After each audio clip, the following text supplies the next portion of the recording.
Well, hello there. Today I'm going to be working on chunked transfer encoding, which is a required transfer encoding in HTTP.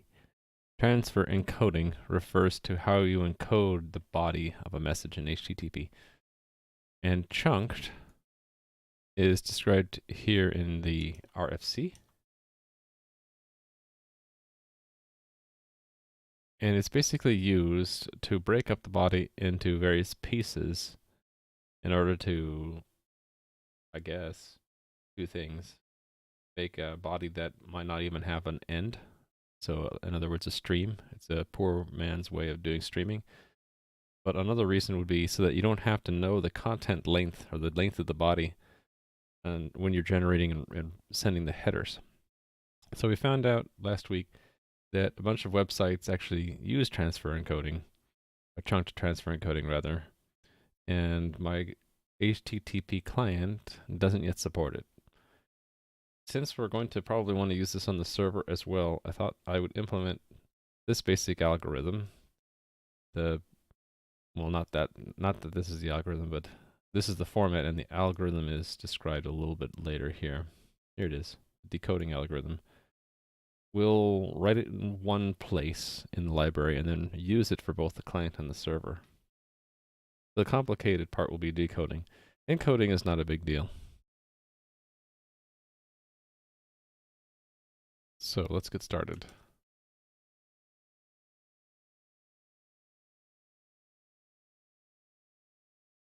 Let's go to HTTP tests.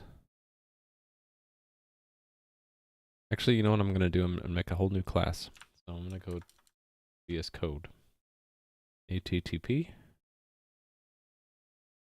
And just copy and paste a duplicate. Let's make this a little bit wider here. We'll call it chunked body.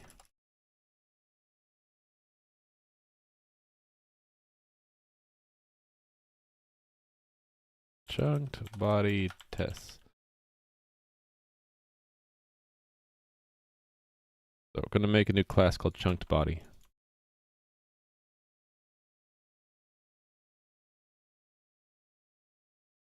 We're not going to need any of this stuff.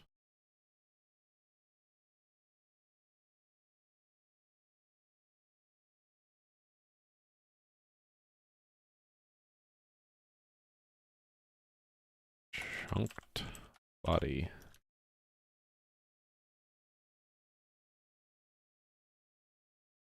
Do we need diagnostic messages?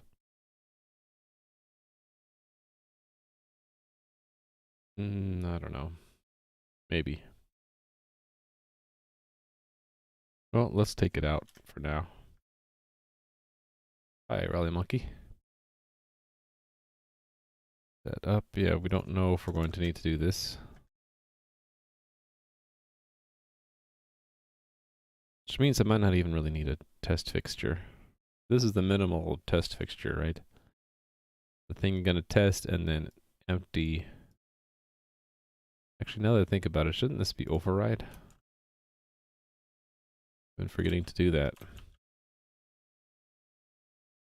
Okay, what's a test that we want to do with the chunked body? Decode. I don't know. Decode. The minimal, right? Single chunk.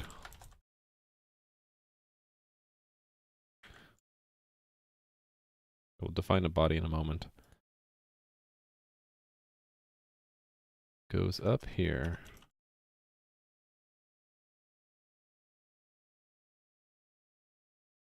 Alright, so let's make a header for it.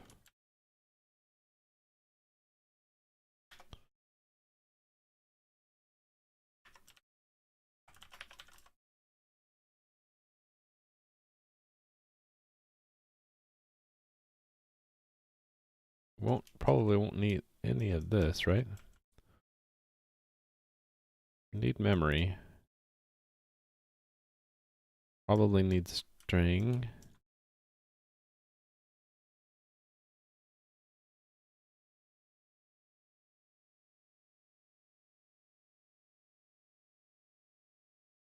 This class is used to decode the body of a request or response, which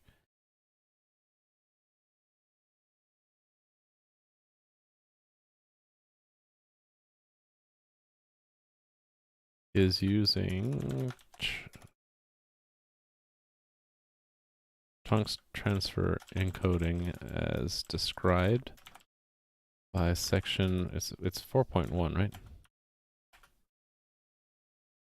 Hold on, did that wrap for me? I didn't. What did I do to get that to wrap?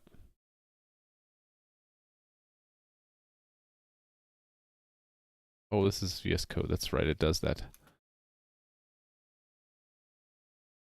It does that if I hit enter. I must have hit enter by mistake.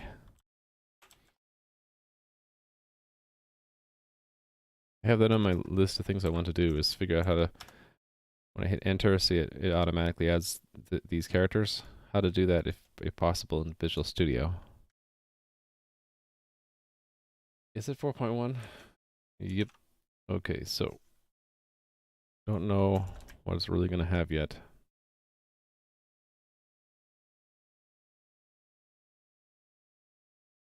Don't even know if it's going to have lifecycle management. Don't need to know. Don't know if I need a default constructor even. I guess I don't know if I need anything here. Reduce it to the essential boilerplate, which is this, right? And no string. Probably need string, but I'll remove it. So for now, so this is the essential boilerplate.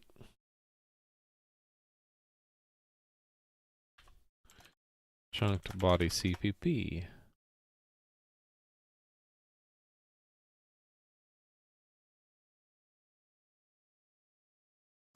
Let's reduce all of this stuff.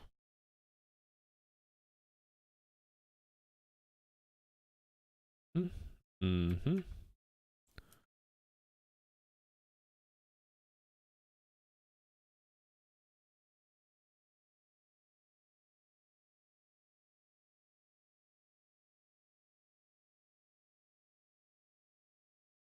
Actually, don't even know if it'll have anything yet. Down to the bare essentials. Oh, wait a minute. I do need this. To do this, it requires I have to have a destructor. So bring back the lifecycle management. Yeah, this is the default. By default, we need at least that.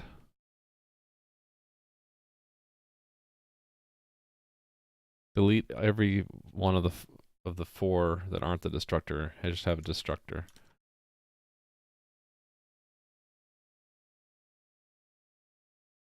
And it can be defaulted unless we need something more. Oh, which means, yeah, I need a constructor as well.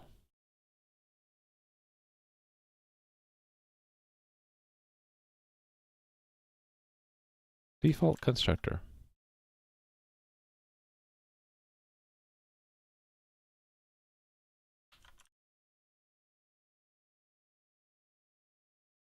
Right, and we get just that.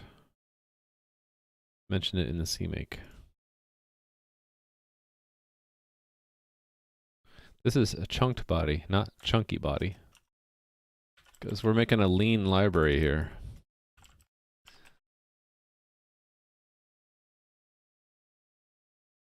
Okay. CMake dot pulls in the new source files.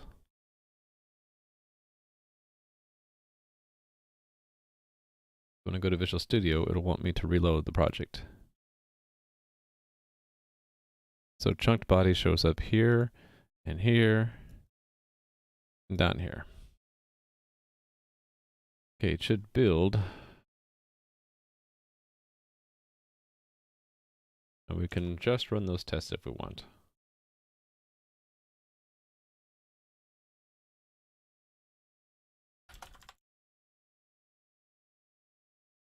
All right. Okay, so a single chunk just has a last chunk. No trailer part. So the only two things required here are the last chunk. The trailer part, which is down is here, it's 0 or more, so it can be empty. And then care to turn line feed. So essentially it's going to be an empty body with perhaps some chunk extension. So maybe I should call this one decode empty chunk, empty body.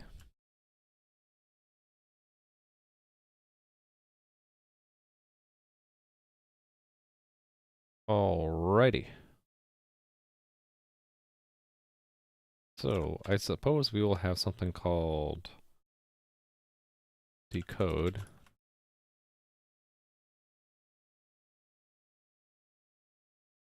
And we're going to want to pass it in strings, I guess.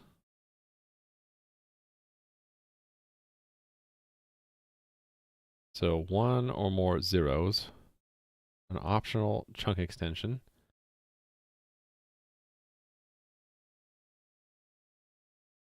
Let's call this one simple empty body, and then we'll just have a single 0. Care to return line feed, and then care to return line feed, right? And let's do this in one piece.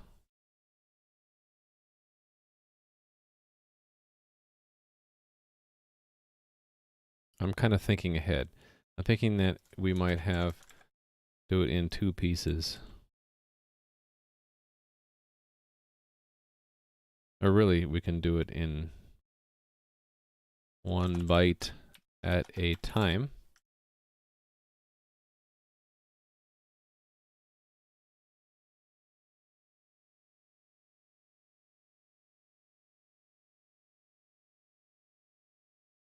And we do something like this. So for auto character and input, body decode. That actually, if I do that, it should, if decode takes a string, it should upcast that.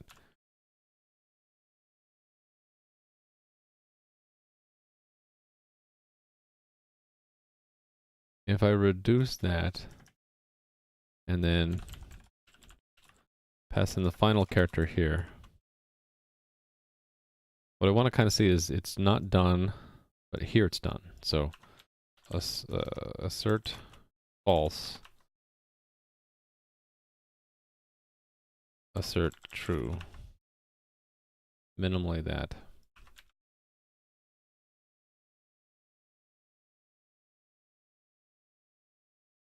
Actually, furthermore, instead of returning a boolean, I kind of want it to return how many characters it accepted, because we might have stuff after it, right? So something like this. Decode simple body, simple empty body, 1 piece with extra stuff after. So we might have like another something else that's past the end of the message. So here we kind of wanted to return 5.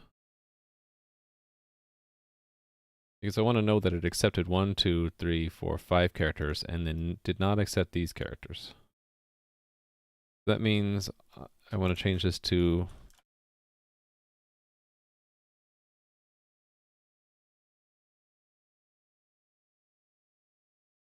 two things. So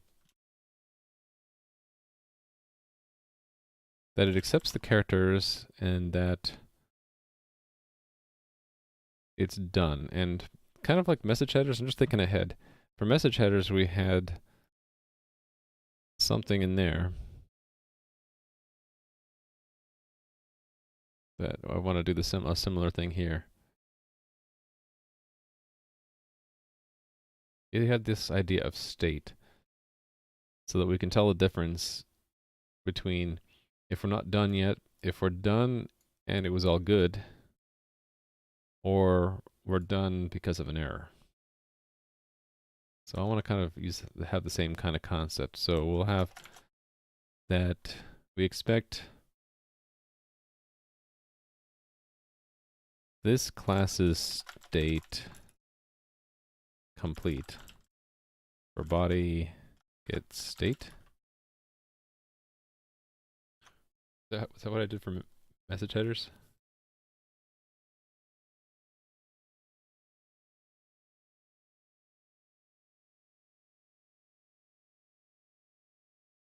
Oh, I see. I made the state the return value. And if you wanted to, you could get how many bytes were consumed.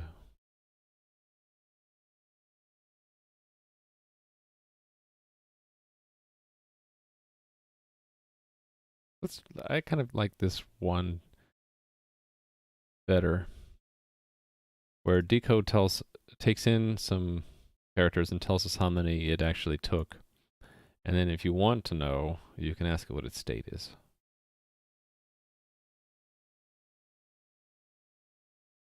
So I can assert here that it's incomplete, but that here it's complete. And there it's complete. Okay, so we need decode, we need get state, and we need these states. So let me cheat about the states, and I'll just copy from message headers because I want the same kind of thing. Right? But take that chunked body and paste it here. These are the different states that the chunked body can have. End of chunked body not yet found. Like that. Okay, now the methods that we want. St decode. Okay, it added buff there because probably I did not include string. Alright, so input like that. I'm wondering if I want to make it a little bit more extensible. I mean, not extensible, a little bit more flexible. Because this will assume that it's going to input everything in the string. But maybe we don't want everything.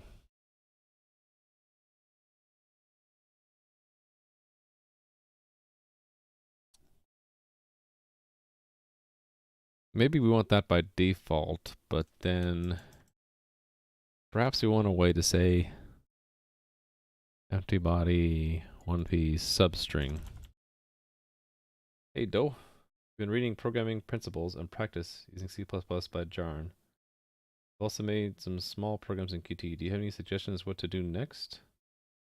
I would suggest you try to make something. It's always fun for me to try to actually, even if it's a silly little thing, try making a game or a puzzle solver or something. Just that would challenge yourself, right? But you said you made some small programs in Qt. So what kind of programs did you make?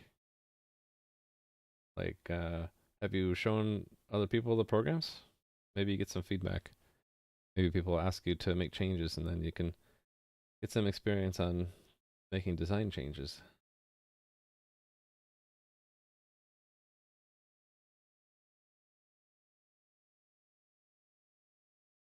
Okay, yeah, so what if this was inside of a substring like this? I might want to say that, but start on the character 3 and only parse 5 characters of it, right? Or let's say 4. And it will come back. So this is in 2 pieces. Substring, and then this will be incomplete, right?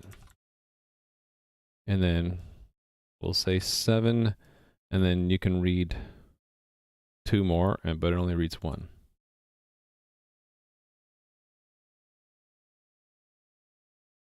So this implies that I'll have to either have an overload for decode or have some defaulted arguments.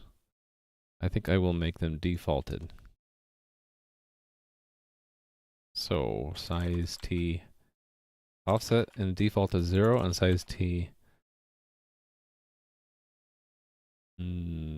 offset in size, I guess. Length. And then let's say we default that to...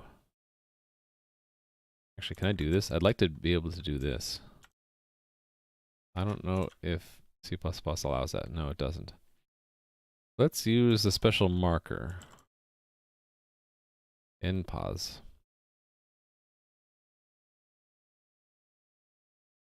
No position. Or actually, you know what? I feel better if I use 0. So 0 length will be a special length, which means read to the end. We'll have to document that here. This method continues the decoding of the chunked body, passing more characters into the decoding process.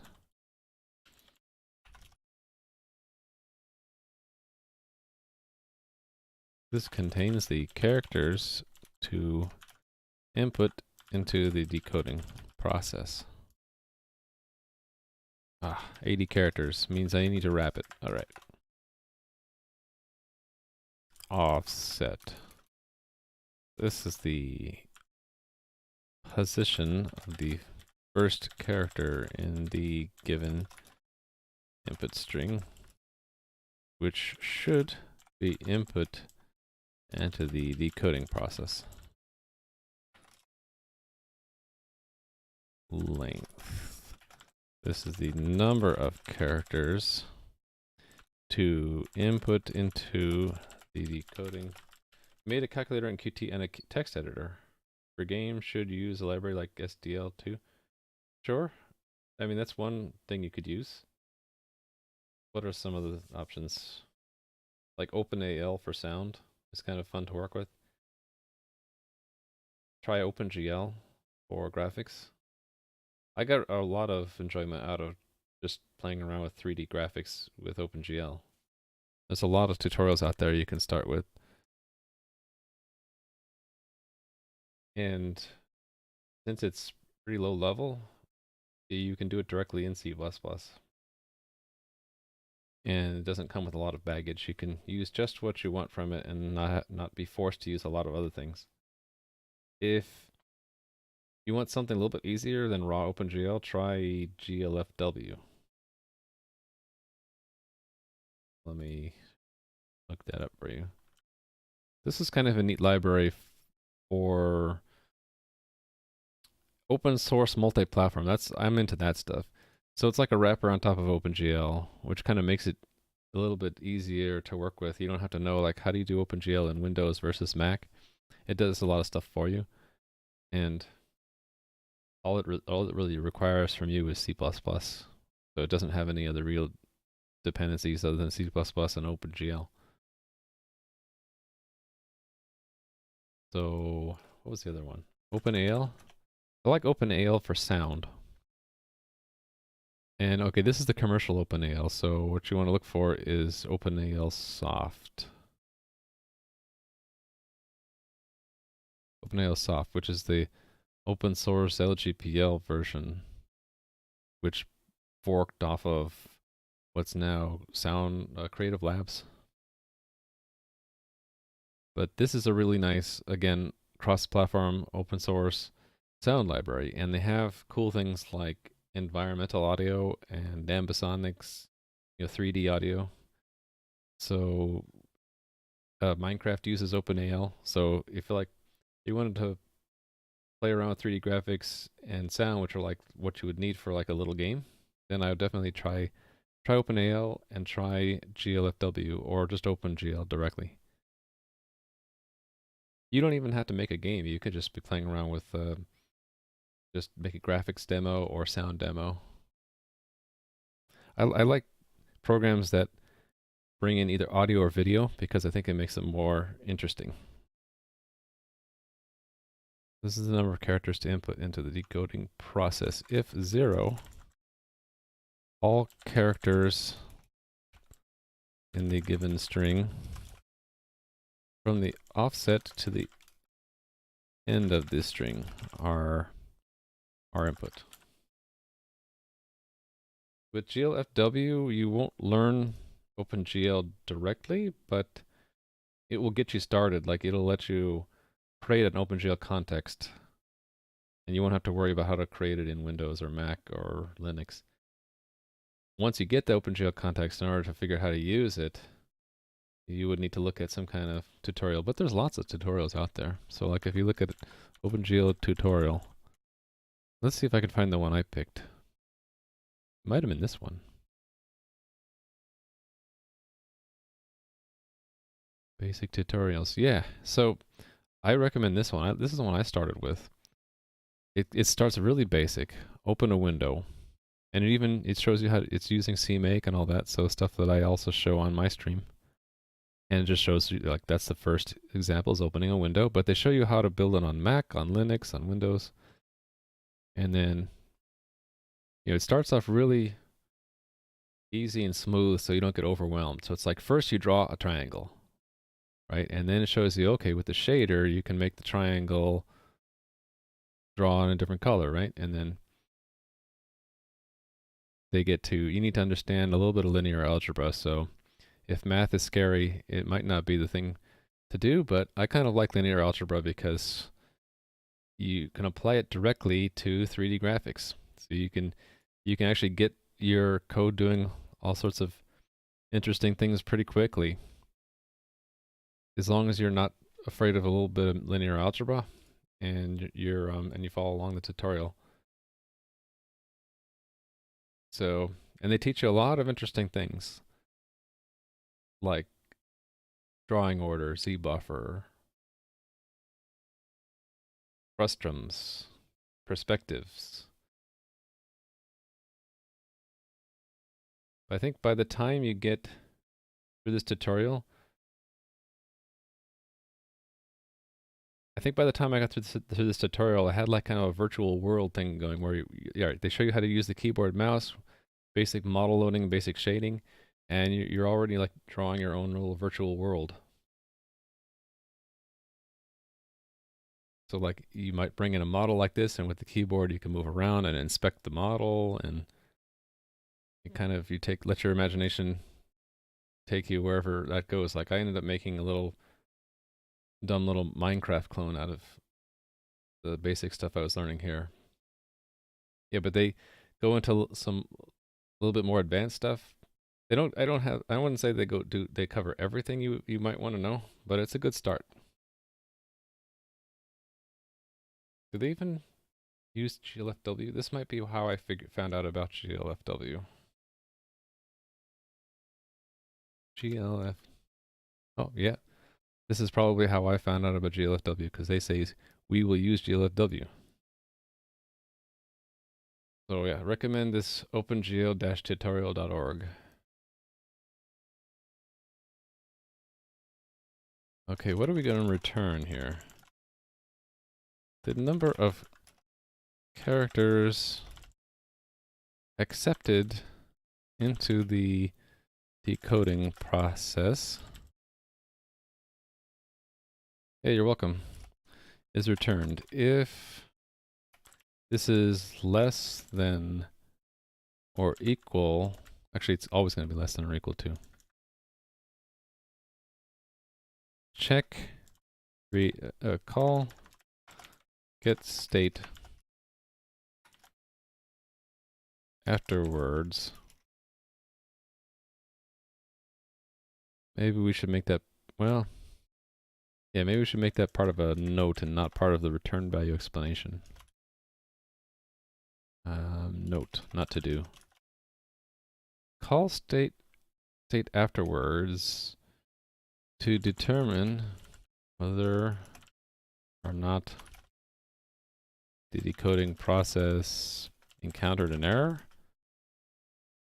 or if the body decoding is complete. All right, so we have that. Now we need to have this get state, right? So state, get state. And I'm always reluctant to declare methods const unless I'm absolutely sure it has no side effects. I'm pretty sure getState will not have a side effect. So this method returns the current state of the decoding process.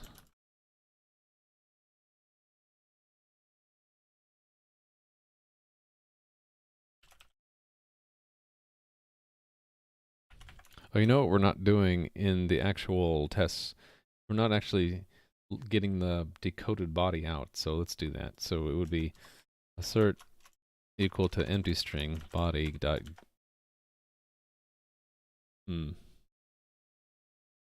let's have it castable to a string to do that. So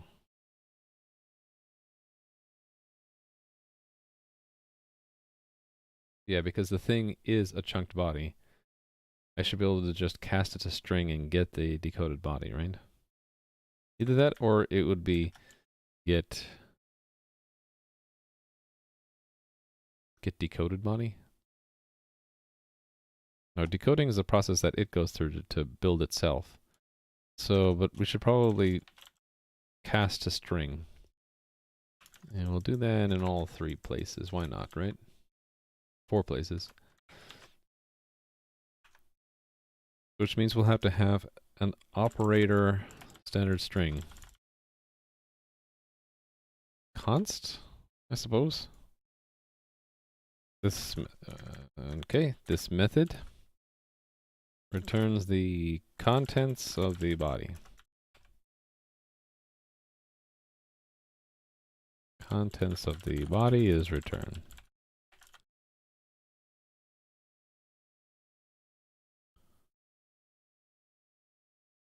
Actually, instead of contents of the body, we'll say returns the body as a string.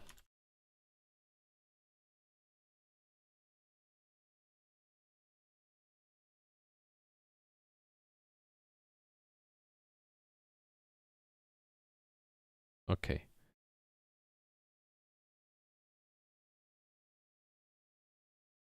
So this, okay, it's almost done because this doesn't like this because,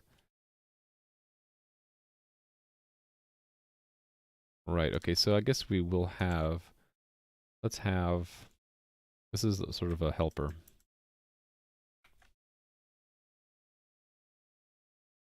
Well, no.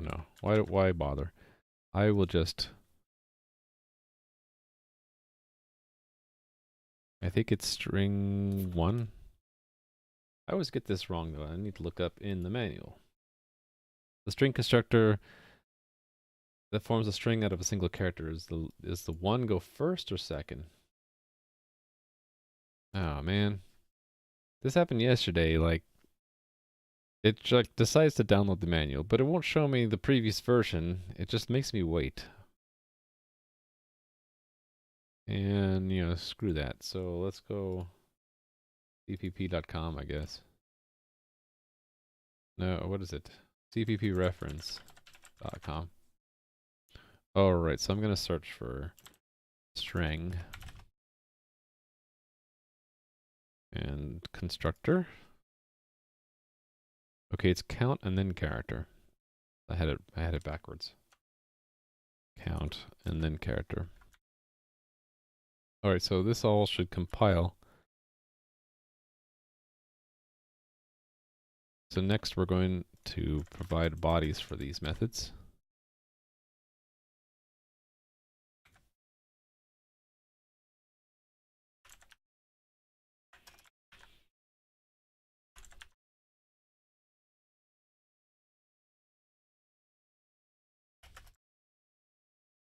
Like so.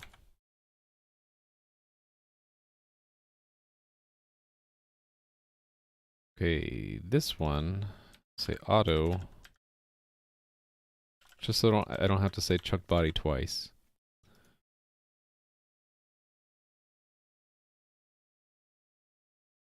Not compatible. Oh, because the const goes before the arrow. That's right. Okay.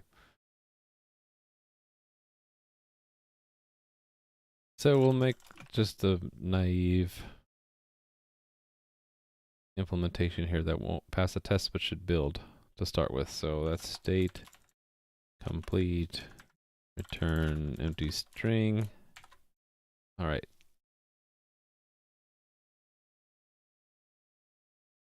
Oh yeah, we don't repeat the defaults in the implementation.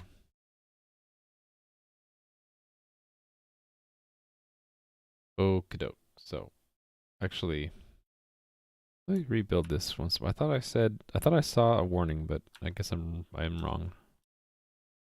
No warnings. Okay. Okay, so builds and runs but fails, of course.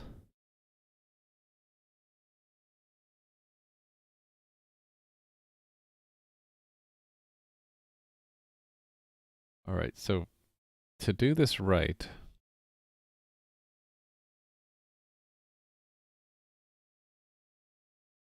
we're going to need to have different states, I think. Whether or not we've received the last chunk, and whether or not, and if we have received the last chunk, whether or not we have reached the end of the trailer, if any. So we'll deal with the trailer later because we don't even have a test for that yet.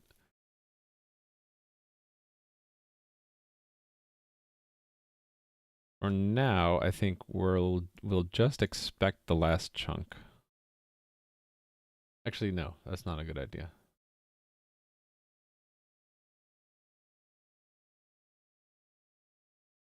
We'll have to read a number, right?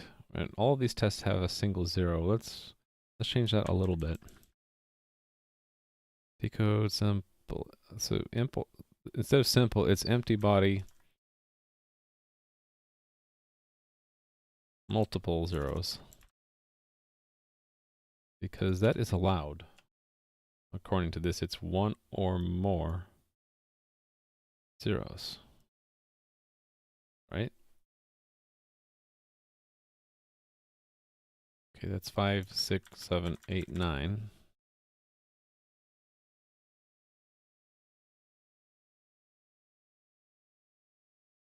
So what we'll do is we'll just read in digits. Oh, we should have a test for the chunk extension too.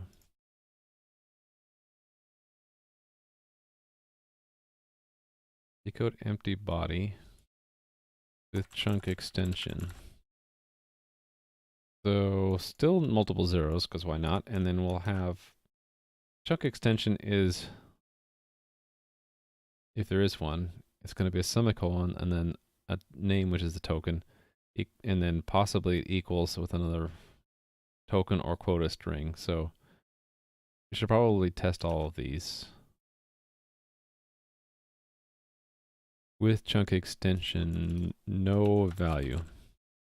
So something like dude, right? 1, 2, 3, 4, 5, 6, 7, 8, 9, 10, 11, 12. Chunk extension with unquoted value, I guess. So kappa equals pogchamp. Another one with quoted value. So here we'll have quotes. Hello world. And I put a space in there on purpose.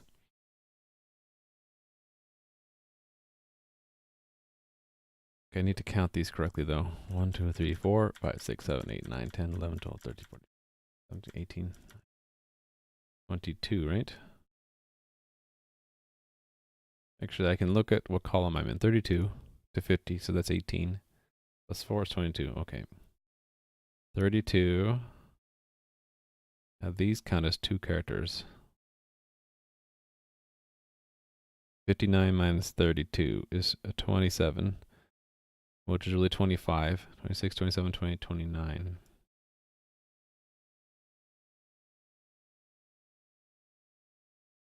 And you can have more than one.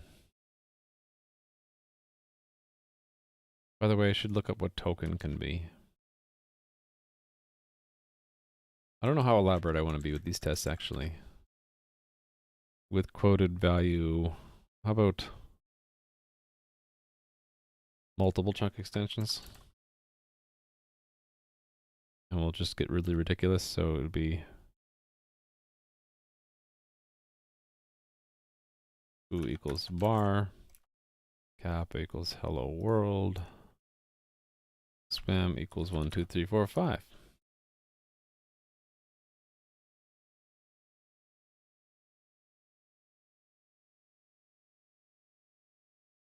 I just want to quickly look up what is token.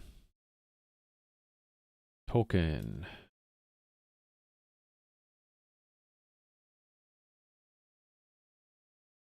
Token, token, token, token. What is token? Token is one or more token characters. Token character is a digit, an alphanumeric, or any of these special characters. Alright. So exclamation point is allowed. So if I did this, it would be allowed. Okay, so how many characters is that? From column 32 to column 79. 47, 46, 45, 46, 47, 48, 49.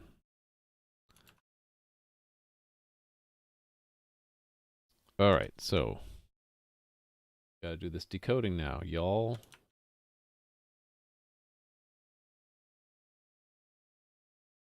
Okay, what is quoted string again? Double quote and then QD text or quoted pair.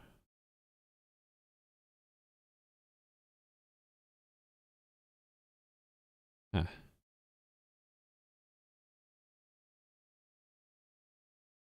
What's vchar?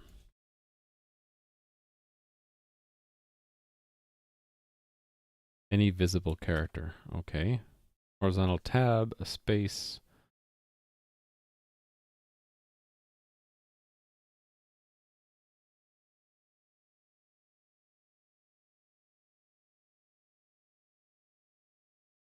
Okay, so header, message headers had this parsing. I want to peek and see what we did there.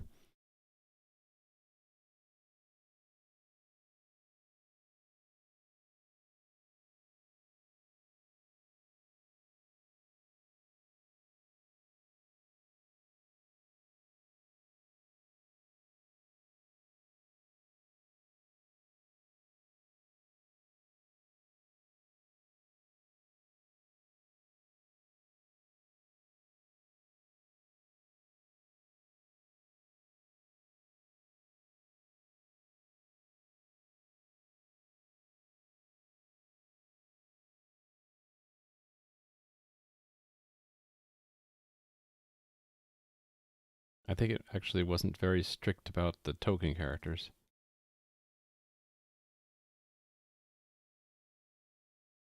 It was just splitting on commas and colons and stuff like that. All right.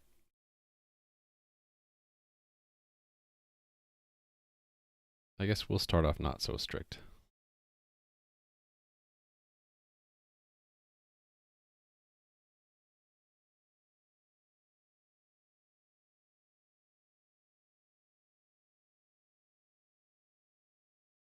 All right. So for this one byte at a time to work, or really one character at a time, we have to have some kind of buffer. Because we don't know what the line actually is until we get to the new line, right? So I already know I'm going to want that. This, it's kind of like what we had in the client, right? A reassembly buffer.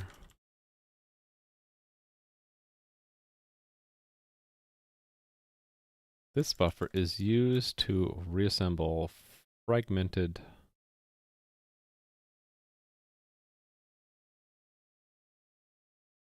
chunks.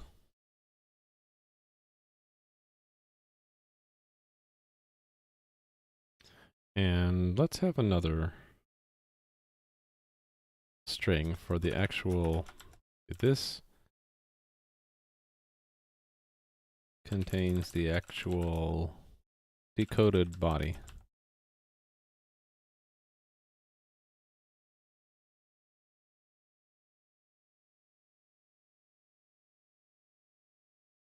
Then we can return that here. Actually, it's going to be impl that, right? And we should also have a state, what state we're in. And we should default it to incomplete. And when I think about it, we're going to have a couple different incompletes, right? Incomplete.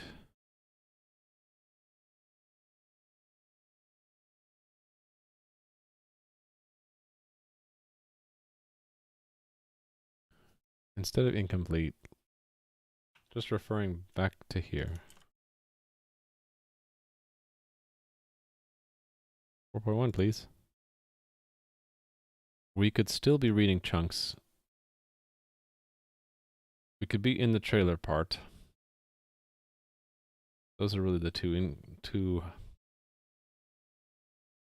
We need two of them, so.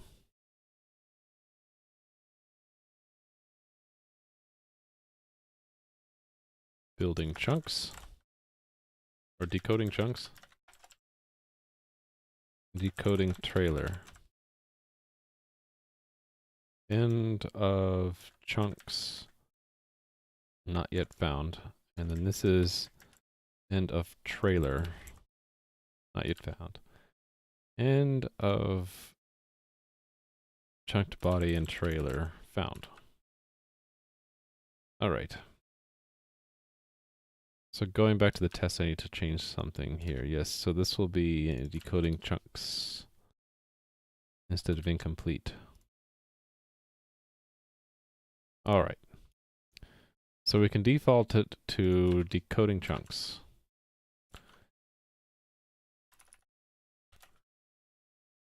And I'm just going to copy this. Actually, I'm not going to copy it. Why is this so small? Why is that wrapped? Doesn't need to be. This is the current state of decoding. This is the current state of the decoding of the chunked body. That sounds better. All right.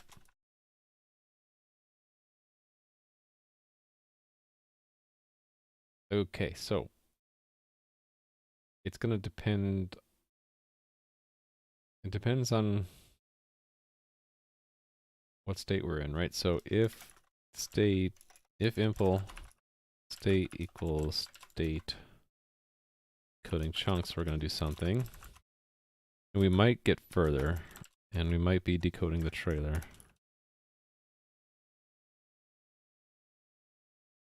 If we're decoding chunks,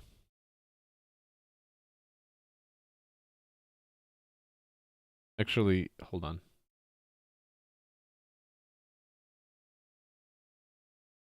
Let me introduce a third state here.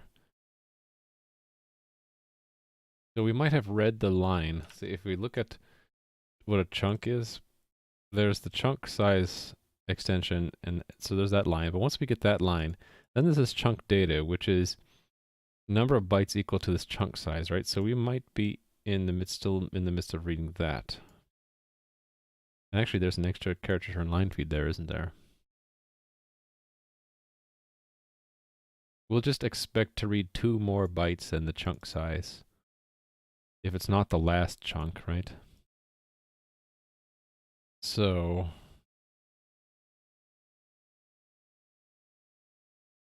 reading chunk data, or yeah, reading chunk data. End of chunks not yet found. Decoding next chunk.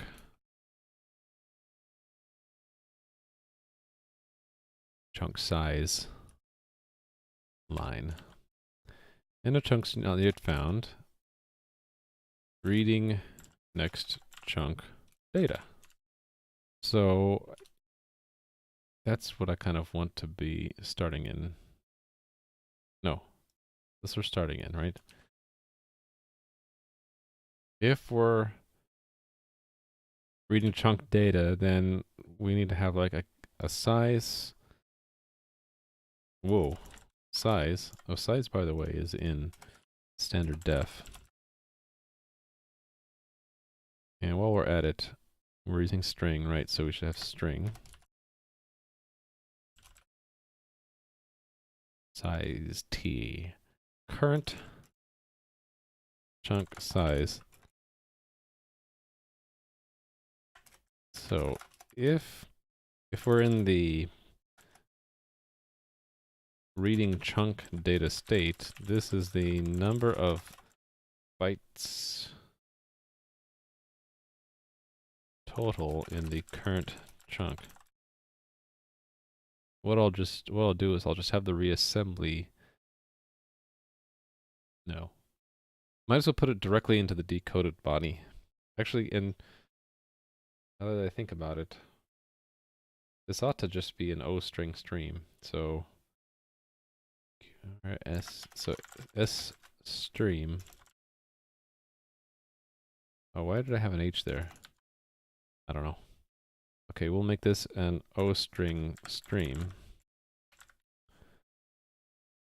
I just need to do a string there at the end. That way I can kind of shift strings into it. Yeah. Okay. So because there's this size, how about instead of making it size, its current chunk, it can be current chunk bytes remaining. Bytes missing? From the reading chunk, this is the number of bytes that still need to input. Just thinking ahead, I'm going to need these variables, so might as well declare them and we'll use it here. So if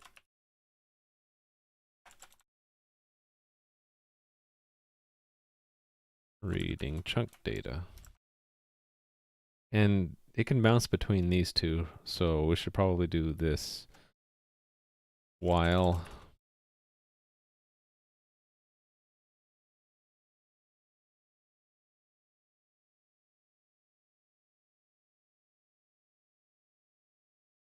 that or this.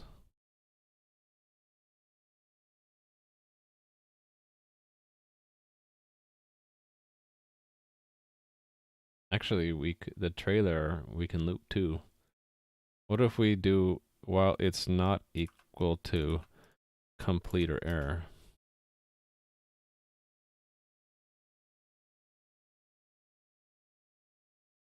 And we can include that. And then what we return. I suppose what we can do is remember the initial offset. And then we can always just return the offset minus the initial offset, right?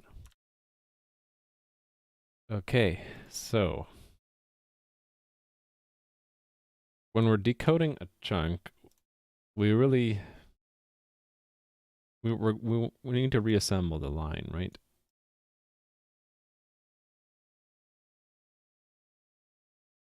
So this reassembly buffer, maybe it's an O string stream as well. I think I'm deciding to make this decoded body a string stream so that it can build a possibly massive string. This class is probably better suited for that. This, however, really I only want to have that for a line. So let's call this the line buffer. Current line buffer. Current line. This is used to reassemble the next encoded line. the chunk, because we'll use that for both this line and also in the trailer. There are the multiples of that, right?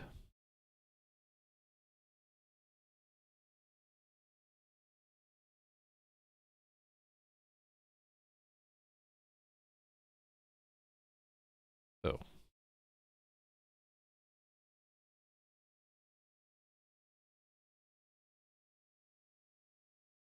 actually, now that I think about it, decoding chunks and decoding trailer. No, they're not similar. I think for this, I'm going to reuse message headers. This will just be shifting into the body. This is reading the next. So they're all different. So we'll look for the end of line. And I was looking at message headers earlier, and it had a constant in there. CRLF, yeah. There we go. We'll copy that guy.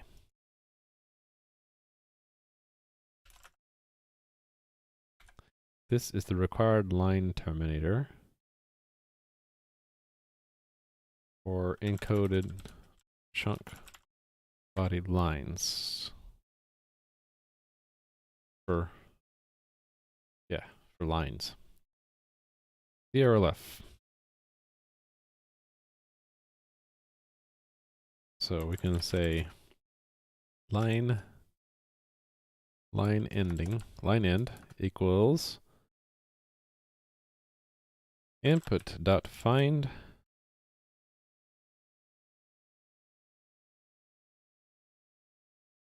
I think it's CRLF, and then there's an offset. And then I think I want the count as well. Is my manual up and running yet? Yeah, it is. Okay. I just want to make sure I understand. Oh. This is longer than I expected.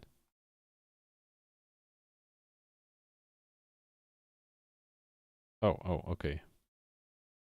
This is the string header. I want the string class. Okay. Find. Find. Find. There you are. Count. The length of substring to search for. Okay, that's not what I want.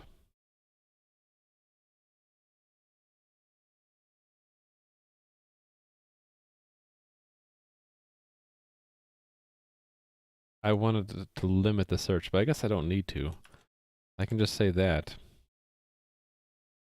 And then if that is greater than,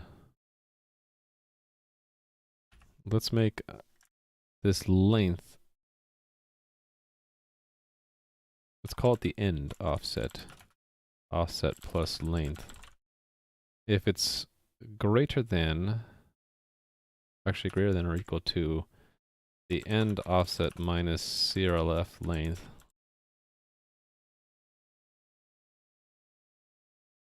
then we haven't read all the line yet. Actually, don't we want to...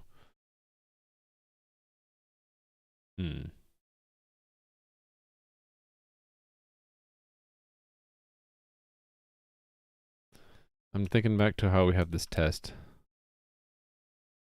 This one character at a time. It'll read in that character and return 1, so it's going to put it somewhere. So we really shouldn't be searching the input, we should be searching the line buffer, right?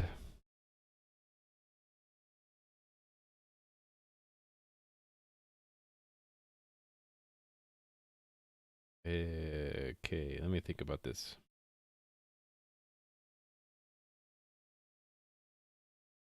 Yeah, so the input, the CRLF could actually come in pieces, so we first need to do reassembly. So I assume, I guess what we'll do is just say current line. Maybe since I'm going to be shifting in, maybe I'll make that a stream as well. And I can just shift it in. Input.substring offset length.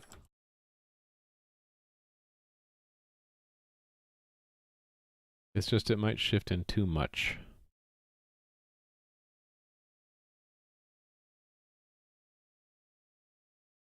So maybe it's not just current line. Maybe I should call it reassembly buffer.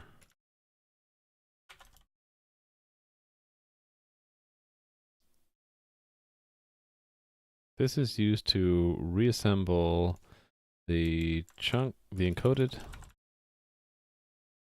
chunk before decoding it. And that kind of would go for, well, I'll just leave it where it is.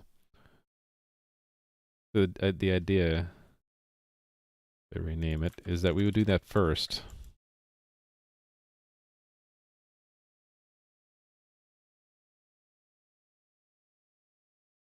And instead of returning offset minus initial offset, maybe what we'll do is we'll just say offset. Well, no, initial offset will be, let's do this. So initial offset is the number of characters in this thing.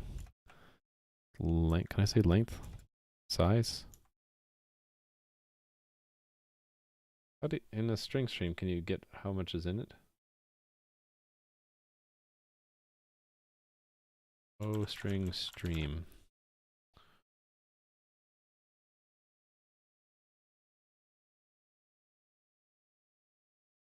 I guess it's rd buff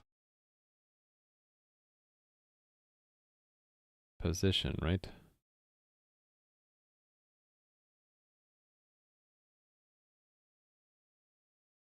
Where is it?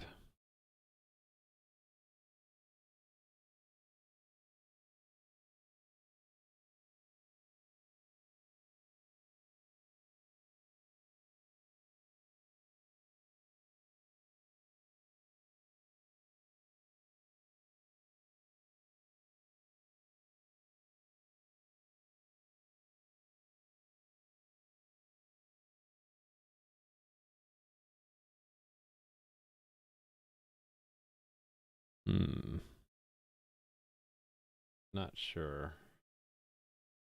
I'm gonna look it up. So, string get position. There we go. The Stack Overflow to the rescue. Telp. Okay. How come I didn't see that? Is it just hidden? Oh, I'm looking at stream buff. Go back. Oh, okay. It's an inherited. All right. Inherited it is. Telp.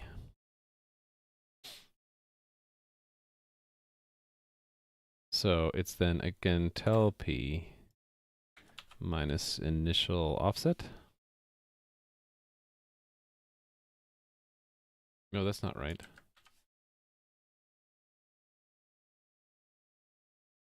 We need to repurpose offset after we do this. Offset is initial offset, like that. There we go. Okie doke, so.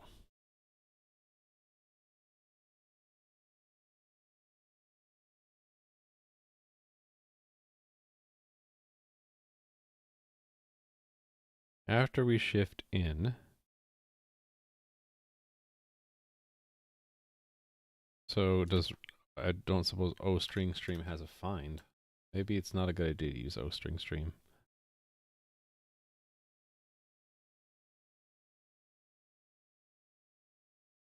Why did it go to the constructor? I don't know.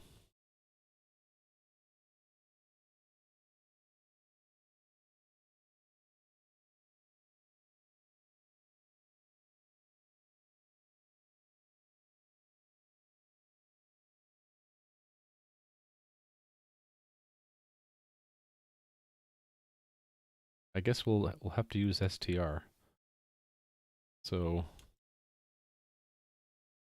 str find. And we don't need an offset either, do we?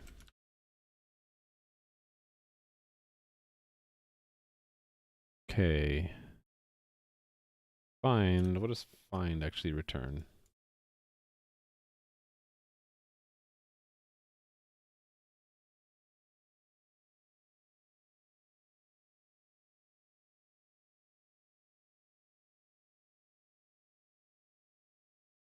Finding find again. In pause. Okay, so if lines is and then is standard string in pause. Then we can break.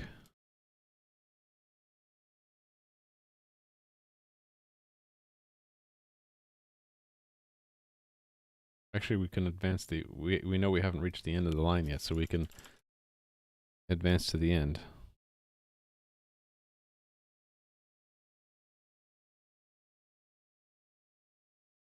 Like that.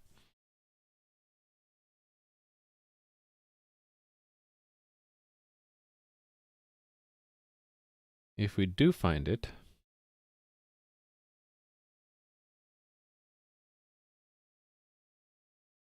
how do I shift out? Can I shift out from an O string? Maybe I don't want an O string stream. Maybe I want just a string stream.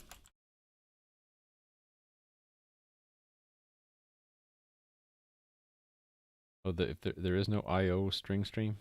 Either in or out only, huh?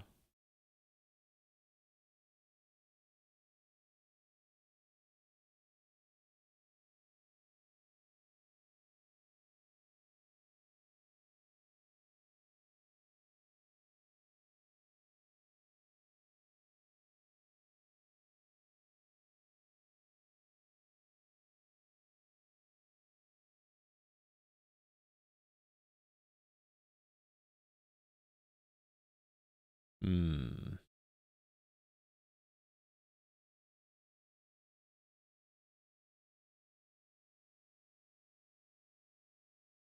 Let me look this up in Stack Overflow as well, or Google. O string stream remove characters.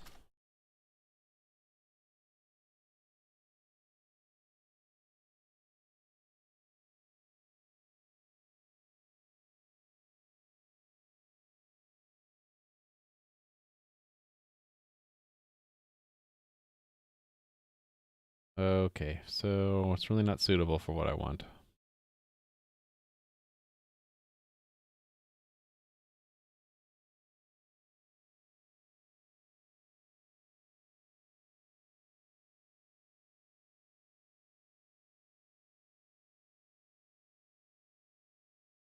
I guess what we can do is we are already getting a string out here. So auto, actually const auto reassembled input is reassembly buffer string, right?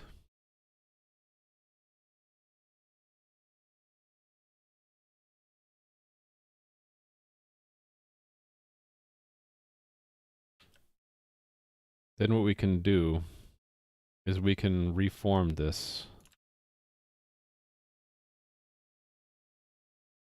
string stream with reassembled input substring line end plus crlf.length. So that's basically the remainder.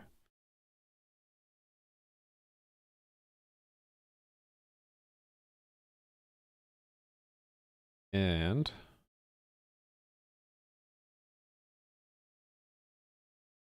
we can do that at the end, actually. So we get a whole line. Now we need to break it up between the size and then the chunk encodings. Let's make this another function. So right now we only really want to get the size back, and we already have some place to put it, right? Current chunk bytes missing. Impl current chunk bytes missing. Actually, it could fail. So let's do this. So if not decode chunk size line. Reassembled input line end. And then we'll put the actual size there. Then, so if it fails, then impulse state is state error, right? And then return.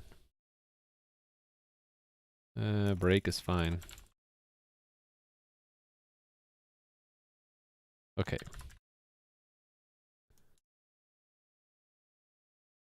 I like to break these up if it's more than like one argument. Okay, let's make this function. So bool. So input. And this will be the line length. And then we're going to store the chunk size there. This function, wow, typos galore today.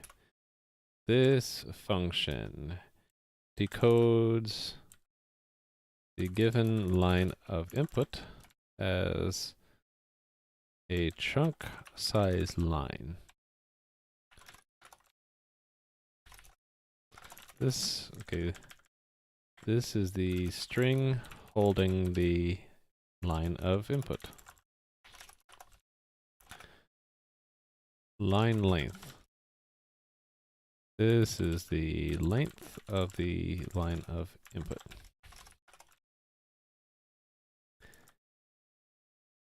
And then as an output parameter, chunk size. This is where to store the decoded chunk size value. Okay. I'm going to also say any chunk extensions are parsed but discarded.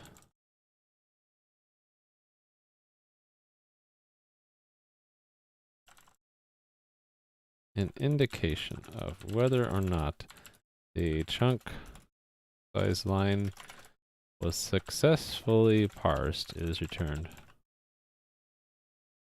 All right.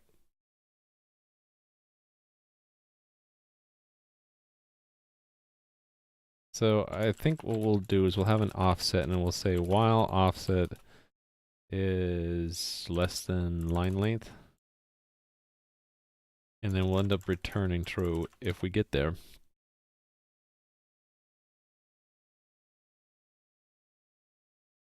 And let's have a little sort of mini state machine. So bool parsing chunk size. Oh, hold on. We'll just say state.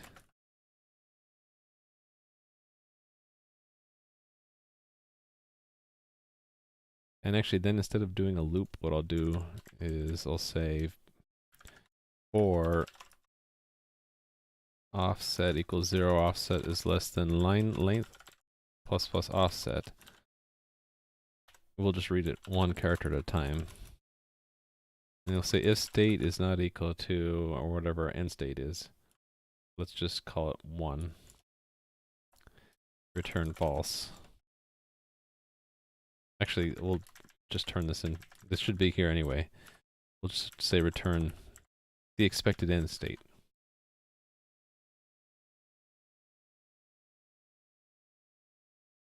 All right, so 0.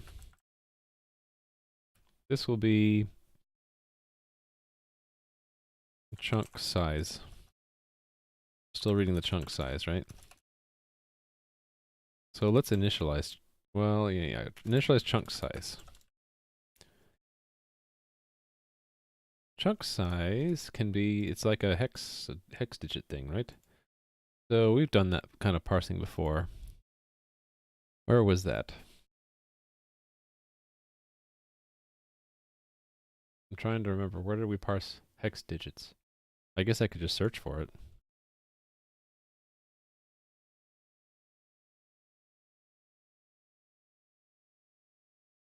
JSON.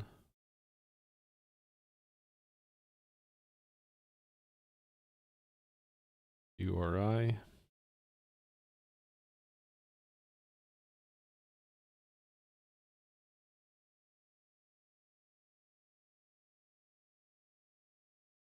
Hmm.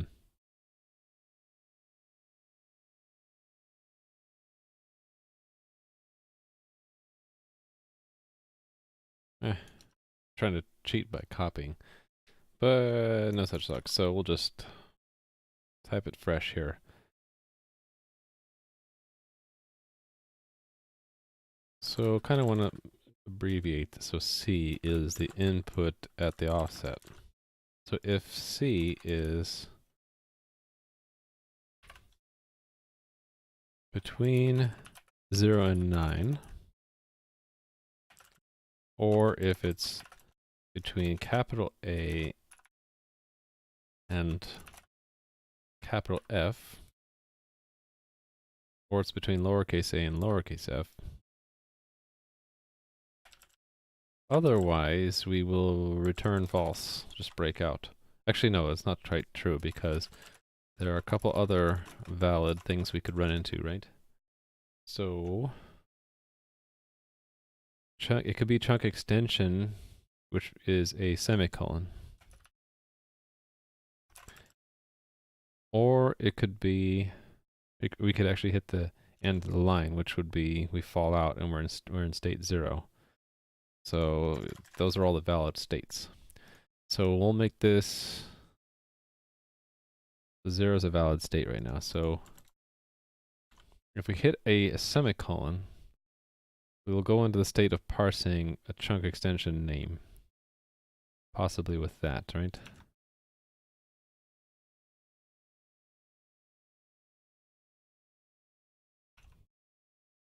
Chunk extension name first character.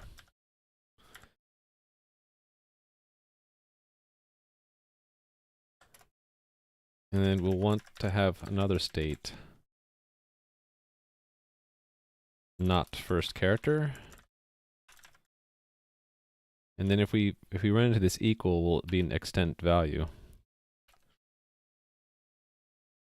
And that could be, right, there's the first character, which tells us one of two things, right? So, not first character, token. Actually, it's just token, not first character. And then let's have a 5 for quoted string, not first character.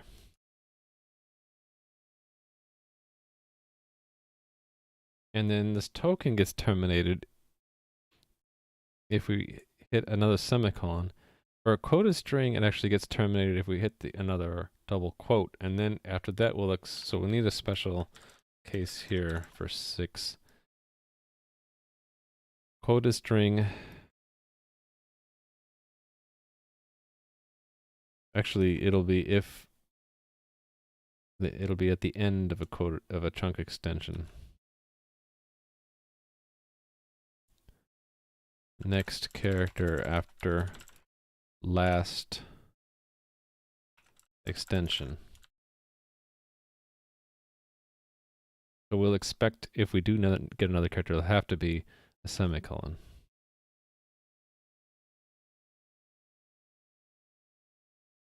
So 6 is actually a valid end state. If there are no more characters after the last extension.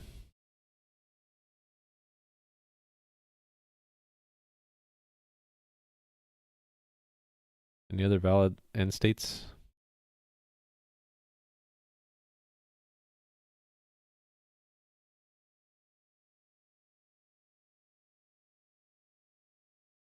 Yeah, so it would be state 2. So there's a bunch of valid end states. So let's put them all on their own lines. 2 is also a valid end state. because that might be missing, and then that might be the last extension, and that might be the end of the line. And then also, I believe 4 is a valid state. 5 is not, because it's not terminated. You reach the end? Okay, that looks good to me. So let's fill in some of this stuff. So it has to be one of these. And if so, you go to the same state. Else return false.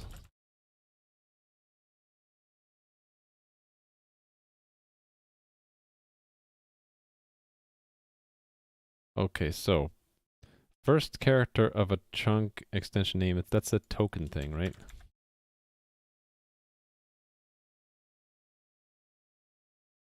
I don't know where I found this earlier. Okay, it's one of these. So we'll say if tchar find c equals standard string in position, return.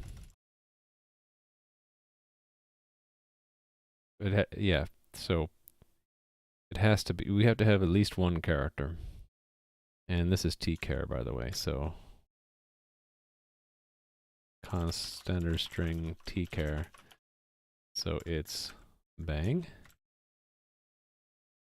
hash $% ampersand single quote star plus minus dot at underscore backtick vertical bar tilde and then digits 9 and then alpha ABC.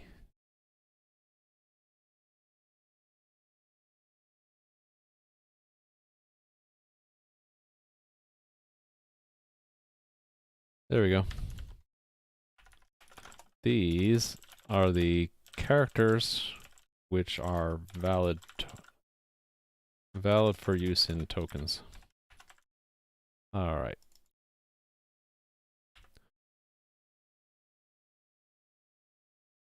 So if it is a valid character, I think we're going to state 2, right?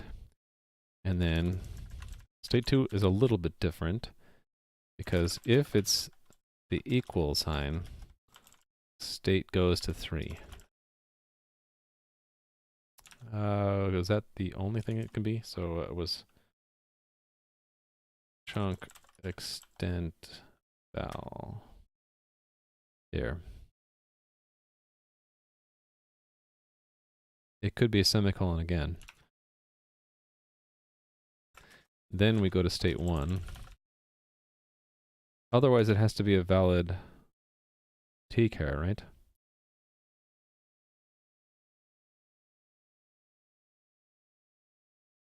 If it is a valid tchar, then we stay in that state. Okay, so value. First character, if it's double quote. Actually, we don't need to escape it then. Then we go into state 5, right? Else. Then it has to be a token character, so we'll do this.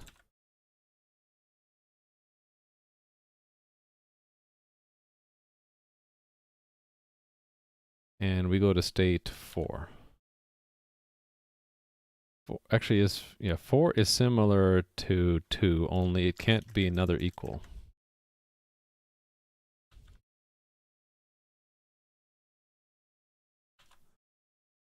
And then 5, it's this quota string. It could be anything inside a quota string.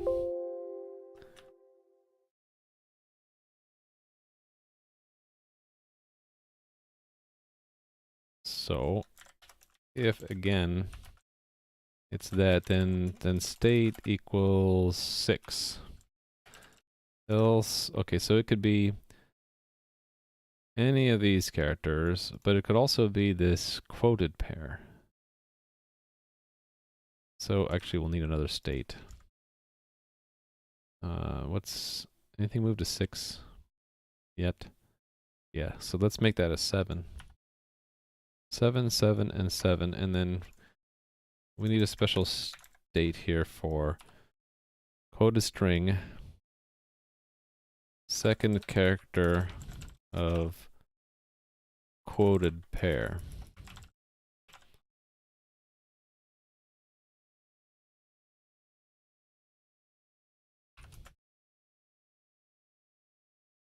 Okay. So, QD text. There's a lot of characters in QD text, aren't there? Almost like I should be... What's obs text?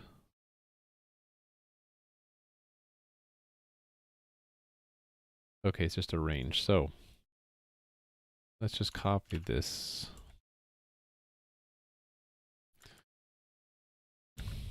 Else.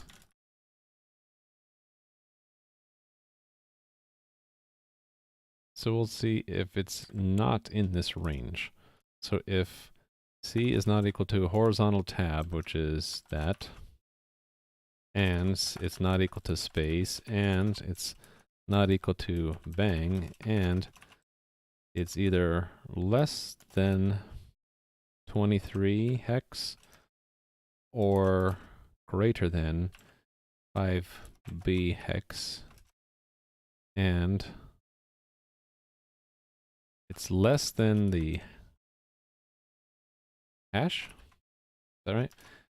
Or it's greater than that, and one of these other ranges. It's outside the range 5D to 7E. And it's not equal, oh, another range. Less than that or greater than that. And the obs text was 80 to FF.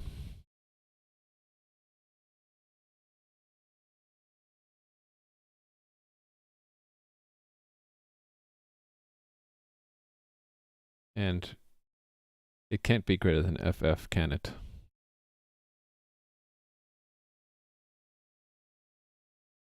Actually, when it's a character, it will be negative.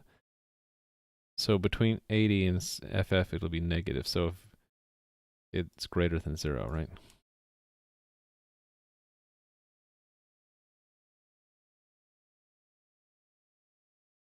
If all of these are true, it's illegal. So return false. Otherwise, we stay in that state. Phew. Okay. I'm going to be repeating this again, right? So... No, wait a minute. It's a second character of a quoted pair. It's horizontal tab space, so it's a little bit different.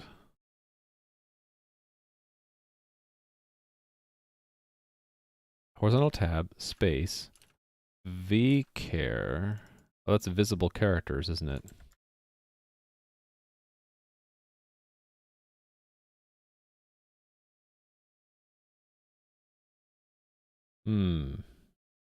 I think visible character would be that it's less than or equal to space, or it's greater than or equal to 7e. It's greater than 7e. I think that's the vchar. Visible characters are... Space is a visible character, right? Yeah, oh no, we already checked it, so... Yeah, it could be, so it can be tab, it can be space, it can be anything between space and 7e. Those are all the visible characters. So if it's not tab, it's not a space, and it's outside the visible range. And then we only stayed in that state for one character, and we returned to state 5 again. All right. I believe that does it, except for we didn't fill this in, so I need to do an overflow check here. What we'll do is we'll say next digit. So next digit equals, if we take the character and subtract the character 0 and convert it to a size t, and this is where it's that plus 10, that plus 10. Okay, and then once we get that next, oh, hold on.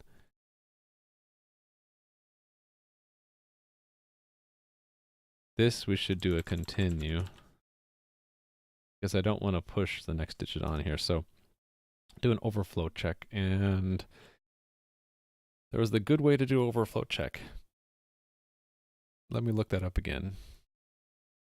And probably URI we did that, right? It was like using limit. This, was that it? No. Okay, it wasn't URI. Where was it?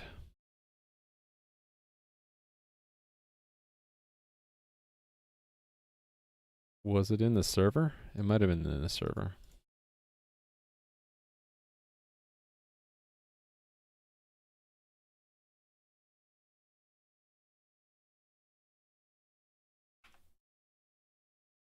Oh, wait a minute. It was in system abstractions, wasn't it? It was here.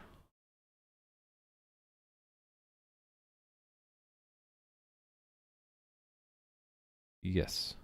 This kind of thing.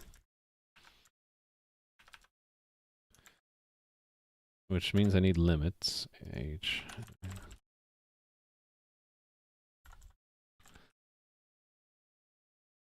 Okay. So, it's size t. Max minus next digit divided by 10? No. 16, right?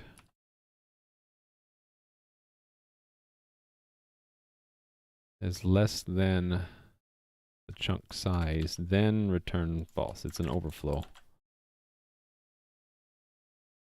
Otherwise, chunk size, so you can do multiply equals 16, or you can shift right 4. I like that because I like to think in hexadecimal, we're just shifting. And then add in the next digit. Then we stay in state 0. Alright, let's give that a try. This should do everything we want.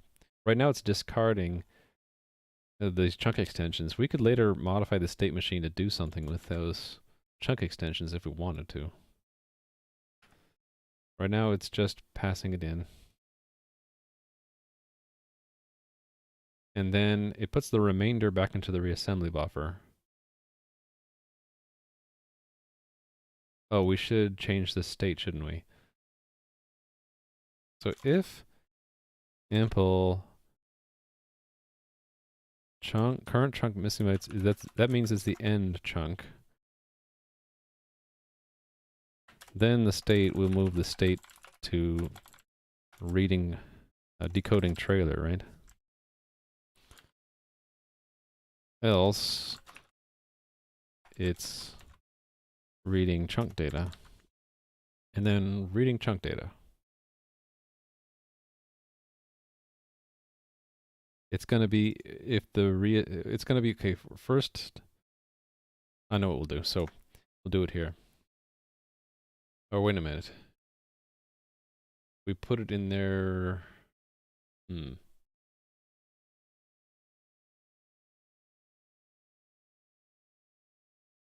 Yeah, okay.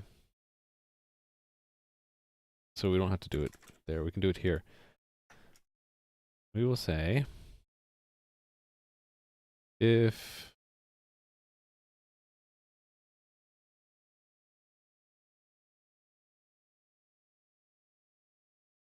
do I actually use this offset?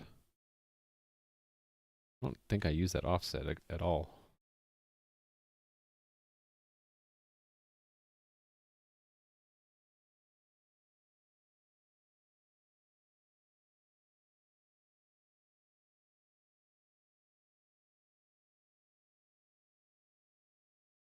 Yeah, I'm not doing this offset correctly even.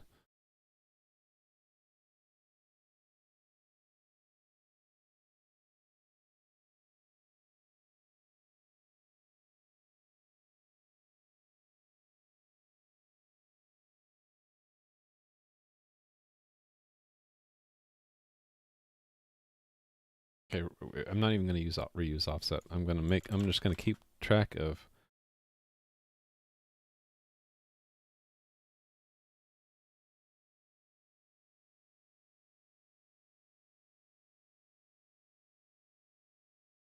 Right, so keep track of characters consumed.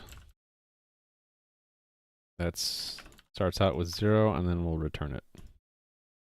I don't need an initial offset even. Don't need that, do I? Oh, wait a minute. I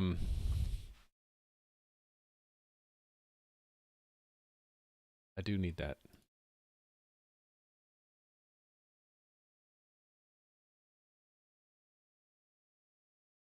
So it's going to be that minus that.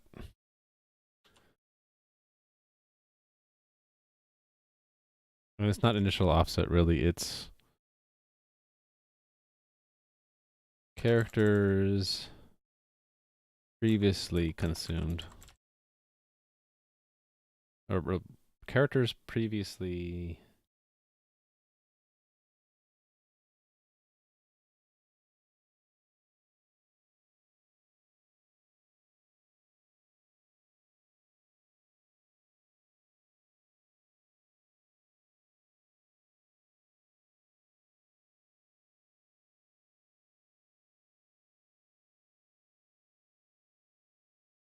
Yeah, it shouldn't be passed back in again, should it? So...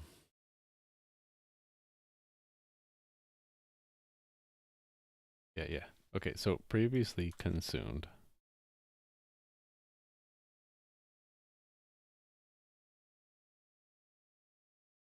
Or previously input.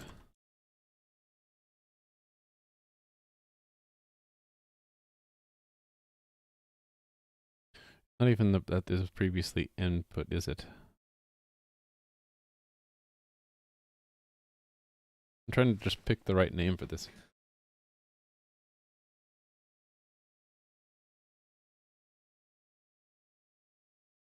Anyway, this should be that plus that.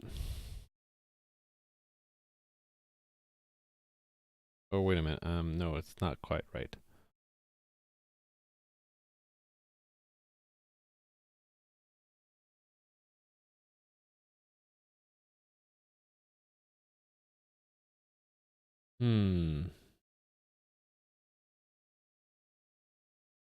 It's just that, isn't it? Oh, no, wait a minute. Because I'm doing that. Plus equal.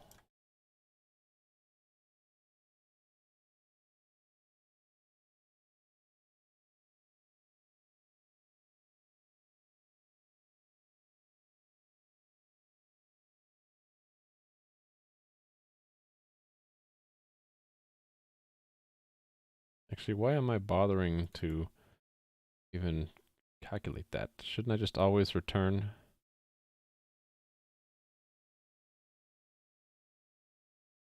Oh, no.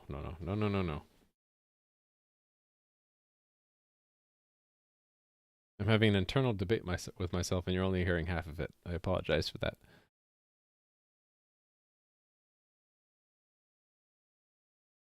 But this code is kind of sort of weird and I need to clean this up because I'm already getting confused.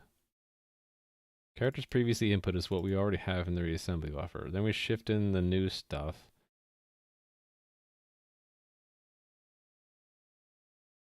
Internal debate, let's do the other side. Yeah, I wish I could connect that side of my brain to my mouth so that you could hear it. Characters, it's not that it's consumed. I think that's the word that I'm tripping myself up on.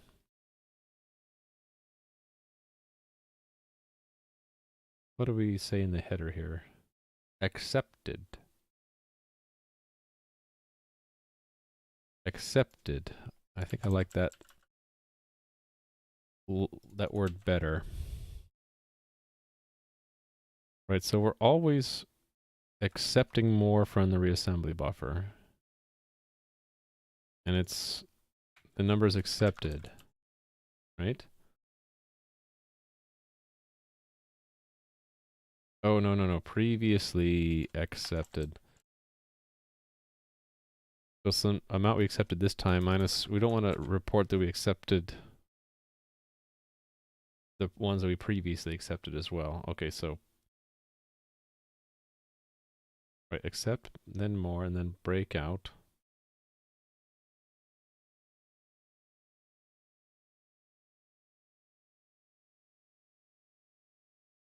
I forgot to advance. This is what I did.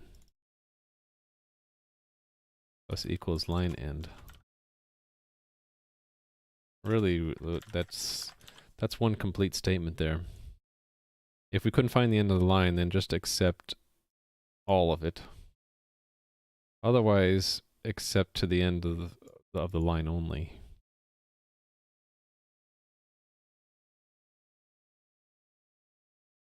Right, so if we couldn't decode, it's an error. Put the remainder back in to maybe read the next time. Okay, so for reading data,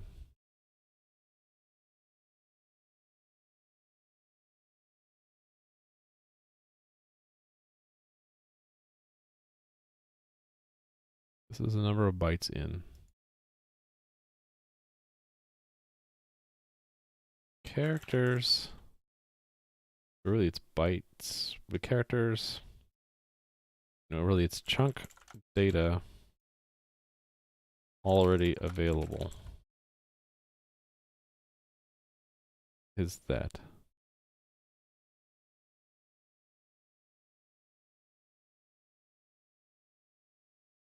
So let's compute chunk data.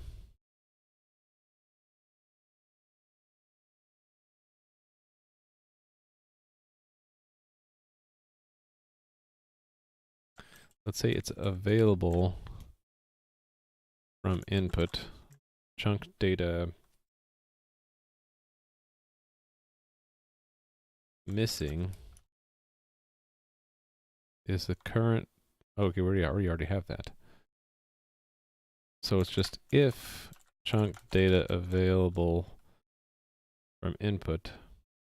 Oh, there's a third variable. Yeah, const chunk data to copy from input. It's the minimum. Minimum is declared an algorithm. Minimum of what's available and then what's missing. All right, so if that's anything at all, we'll do the copying. So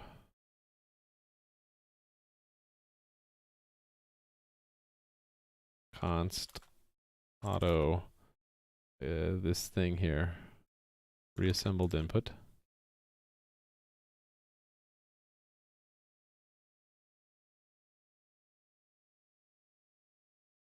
Impl decoded body, shift in, reassembled.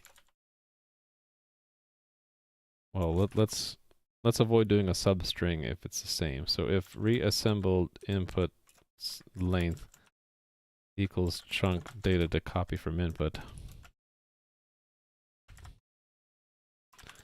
then we just shift the whole thing in. Otherwise, we're going to shift in a substring, which is the amount to copy from the input. And then we're going to, okay, so this is cleared. Oh, I guess you can't call clear, can you? I guess you can. Can you call clear? It's either clear or it's going to be copy this remainder here.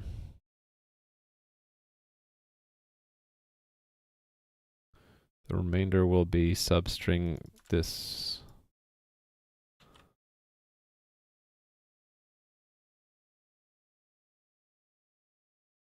All right, so then chunk, no, impl current chunk missing minus equals chunk data to copy from input. And then if no more missing, the state goes to state decoding trailer. Oh, hold on. There was one more thing to expect, right? Which I didn't understand when I first read this. They have this character turn line feed. I don't see why, though. Unless it's to make the output look pretty. The machine doesn't technically need it, because the length of this is described by that, so it's fully delimited. It just makes our life a little bit harder, and that after we read that, we need to read 2 more bytes.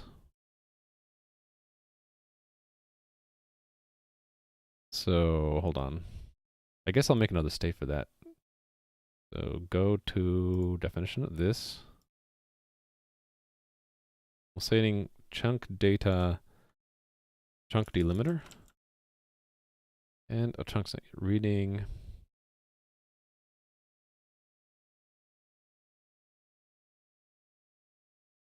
delimiter of last chunk. All right.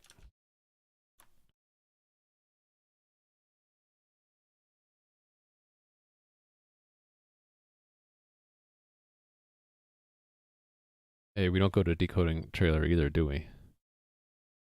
We go to chunk delimiter and then we go to back to decoding chunks because it's the last one has to be a 0.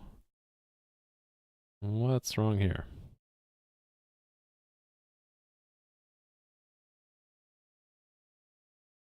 Is a stream position not a size?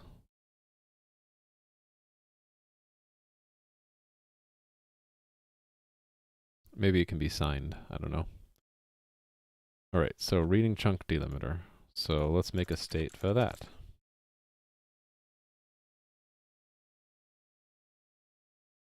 If there's still some missing, then we're still reading chunk data.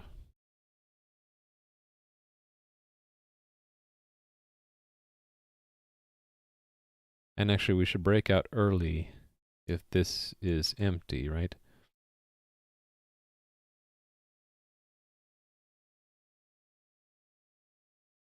What is it? How do you tell if it's empty? Tell p is 0? So while it's greater than 0,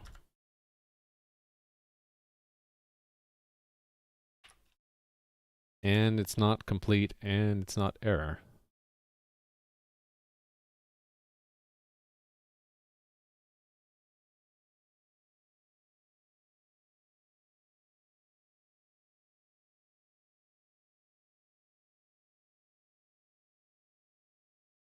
Okay. Because we don't want it to accidentally go into an infinite loop. That would be bad. They're reading the chunk delimiter. Really, that's just, we're expecting a character turn line feed. So, if reassembly buffer tell p is greater than or equal to CRLF length,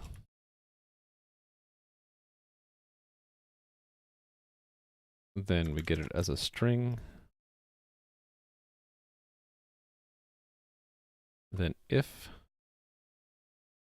reassembled input substring CRLF, actually it's offset and then length, right?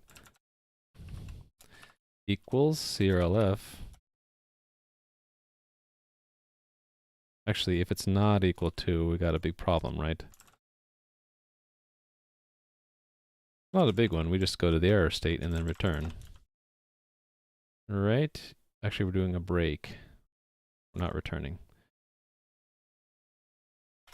So, we can just reassemble, we can just remove it out by removing crlf.length. And then we go to the next state, which is decoding trailer. Decoding trailer. I think right now I don't want to support trailers, so we will just mark this to do. Actually decode trailers. For now, we're assuming no trailers. So moves immediately to state complete. Alright. I just want to get this tested, and then we'll support trailers, which is not a big deal. I think we just need to use a message headers, because the trailers look like headers. Signed, unsigned. Oh yeah, so I don't know why the position in a string stream could be negative, but we'll assume it's not negative. Okay, so let's try that out.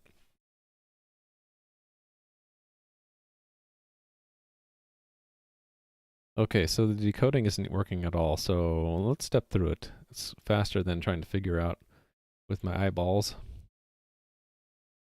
Set HTTP test to be the startup project, and then go to properties, debugging, and make sure that this says chunked. What is the name of the test again?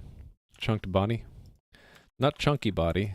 Like I was saying before, our code is lean and mean. But we're decoding chunked transport encodings. So test line 46. Yes, so that's the very first test. It's failing. Let's go see why. Stepping into that. 0 previously accepted. So reassembly buffer. Oh, duh. I'm not handling the 0 length case. What I need to do is say if length equals 0. I wanted to do this in the header file. I wanted the default length to be input.length. But you can't do that in header, so this is the best I can do. I'd like to put this as the default value for that. Instead, I made the default value for that 0, and now we have to have this runtime check. So maybe that was it. No. Oh, right. Couple things. I'm not including the line length, and then we're not reading the terminator. Terminator. So let's do the chunk size line end. Include that.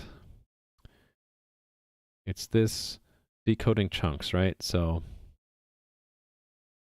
the character's accepted. It's not line end. It's line end plus. Actually, I'm using it down here too, so we will take that out of the else because that else complicates things. What I want to say is const auto line length is line end plus crlf.length. And then that's accepted. And then we also use that same variable to skip it when we put it back into the buffer.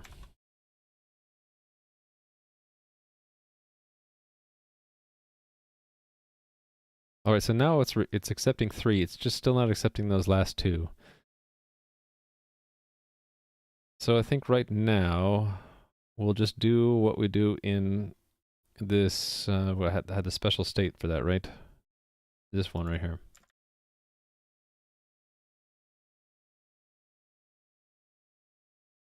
This there. So basically, we wait until we get that final CRLF. And then we say, oh, we're done. Oh, but I need to accept those bytes, don't I?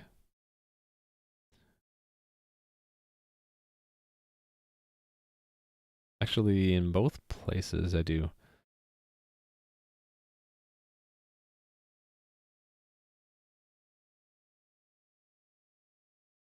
So here. And here. And now that I think about it, chunk data, we're not accepting this data either, are we?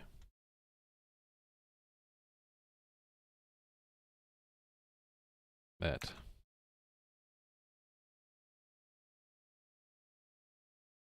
Okay, I thought that would have fixed it, but obviously I am wrong.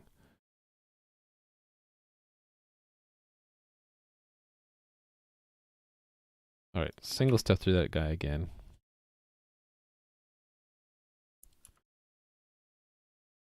Okay. So those 5 characters. Decoding chunks. Line end is 1.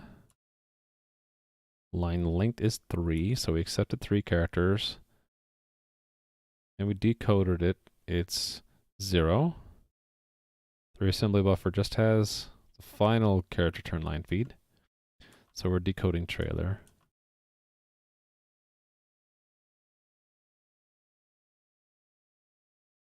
Ooh. That's not good.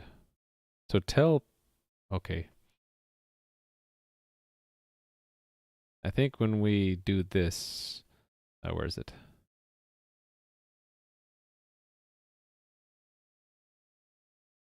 When we do this kind of thing, it's not positioning the pointer to the end like I expect it to. So, you know, this O-string stream it's getting to be more trouble than it's worth. Could just use normal string. It's just that it will be a bit inefficient if things are shifted in small parts, small pieces.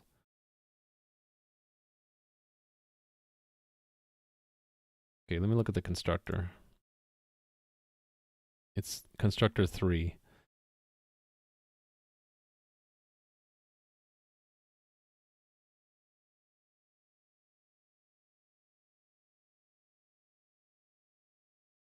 The default mode is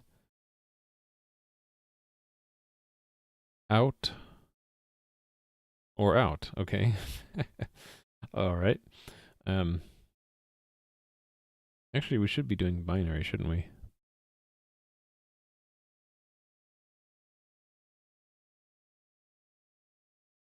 And we need the 8. Okay, so where we do these constructors. Okay, why did my manual do that? Messing up. Oh, look, it's decided, hey, obviously there was an update to C++, so you want us to completely remove it from the manual set and install it, right? Wrong. How do I don't want it to do that anymore. It's getting really annoying. How about we not automatically check? I wouldn't mind if it kept the old version around and just said, oh, an update is ready. So when you're not reading it, maybe you can update it. But when it knows that I'm reading it, like I'm on the friggin' manual page, oh, string stream, and I'm literally looking at this page, it shouldn't just yank the page out from under me and update the manual. Maybe I can send an email to the guy who maintains this program to do that. It really should not update the manual page you're looking at. It should maybe put something in the corner saying, this manual has been updated. Click here to refresh or something. Yeah, the default is out. Which means to make it not default, I would need this impl to have a constructor. Okay, we'll do that. A default constructor is no big deal. It's if I needed to add a destructor, it would be a pain in the butt, because I'd have to follow the rule of 5. This is the default constructor. So, decoded body. I want to use iOS standard, iOS base out, and standard iOS base binary. and standard iOS base 8. Actually, can I const expr that? Let me see if I can, because I'm going to use that in a bunch of places. Const expr, what type is that? Open mode.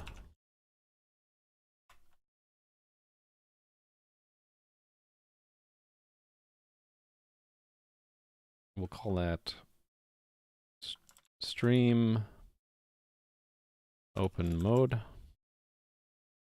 String stream open mode. Okay. This is the mode flag combination to use when initializing an output string stream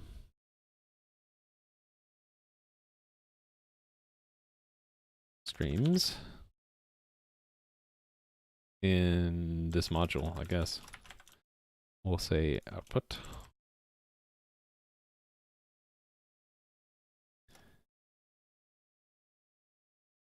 I'm gonna do that so I can do this commenting here. Output, of course. Binary. Don't confuse us with character return or line feed becoming CRLF 8. Seek, I don't know why it's called 8, but seek to the end always when opening. All right, so we're going to use that there. And also for the reassembly buffer. And then everywhere that we reassign it, we need to do the same thing.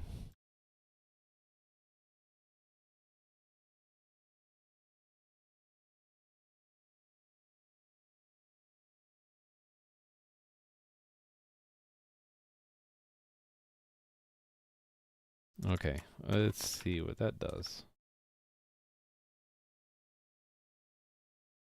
Oh, like some things are passing, some things are still failing, and some things give me an infinite loop. How fun.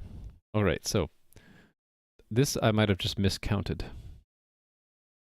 1, 2, 3, 4, 5, 6, 7, 8, 9, 10, 11, 12, 13, 14, 15, 16, 17, 18, 19, 20, 21, 22, 23, 24, 25, 26, 27, 28, 29. It should have been 29. I wonder, so we'll have to look at that. So it looks like it's when there are these quoted characters.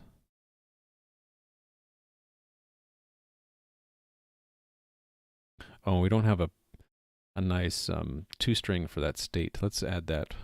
That's easy to do. So like similar to, where is it? Not here. Client.hpp, I think. Yeah, this thing. A print to, and we'll put that in chunked body HTTP. HTTP chunked body state. This is the HTTP chunked body decoding state to print.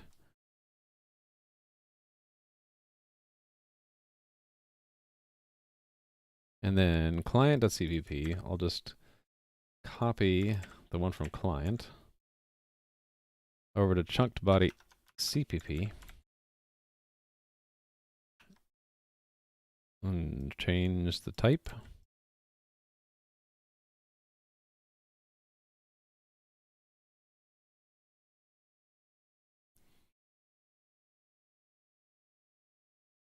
All right, so what do we have for type for enums? Decoding chunks. Reading chunk data. Reading chunk delimiter. Decoding trailer. Complete error and time, and then then don't know. So this is error. I'll use caps for end states, although I didn't do that before.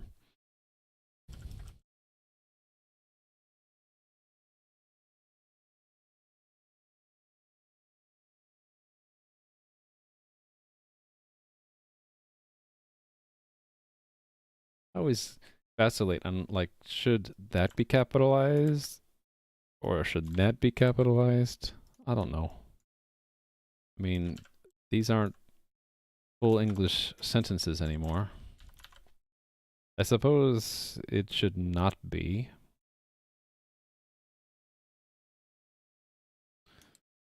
But that just feels better. Anyway, when we build that, we should see a little bit better output here. Right, so we expected to be decoding chunks. Instead, it was complete. So let's look at that first, maybe. 85. 85.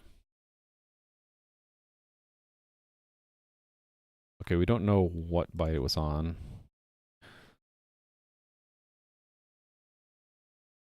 So let me do this. Index.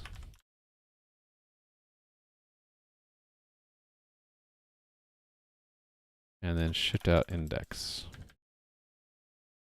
Then we can kind of see, that's a trick you can do in Google Test to see like what byte it was on. So it was on the first byte. So it completed on the first byte. That's not good.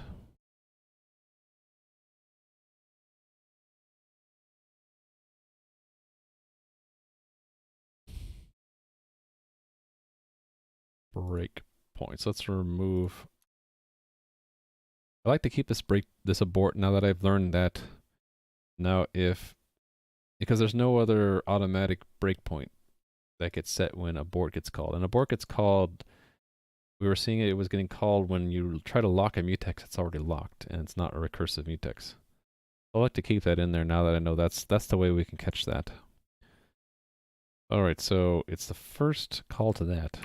Seeing it go to complete. So let's see what's going on here.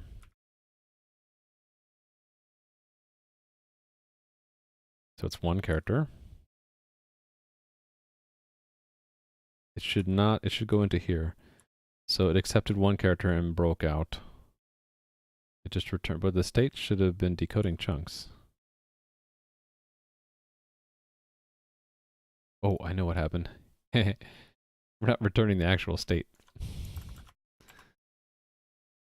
Good thing I have a test to catch that, huh? Alright.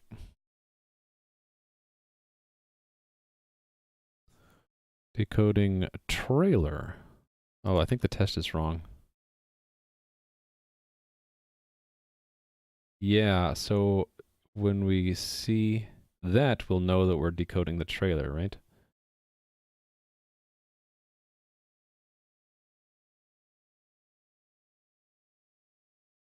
So let me simplify this a little bit. So we will say if index is less than, actually let's increment it there. Then it'll be a count of the characters. So if it's less than 3, we're still decoding the chunk, right? Else, oh, actually, let's do that there because I feel more comfortable that this block doesn't. If it's going to check index more than once, that it should already be in the correct state. So if you haven't read 3 characters yet, we're decoding chunks. If we haven't read 4 characters yet, we'll be in trailer. Otherwise, which should be complete. And we don't need this. Right? Okay. I think I'll do this. We'll debug this next. So, breakpoint. Okay, so this is line 70. So how come it's Only returning 27 instead of 29. Let's find out. Step into that. Length is 29.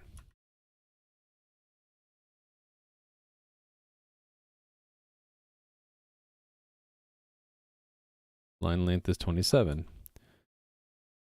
Oh, we got an error. Okay, so my state machine must have a bug in it.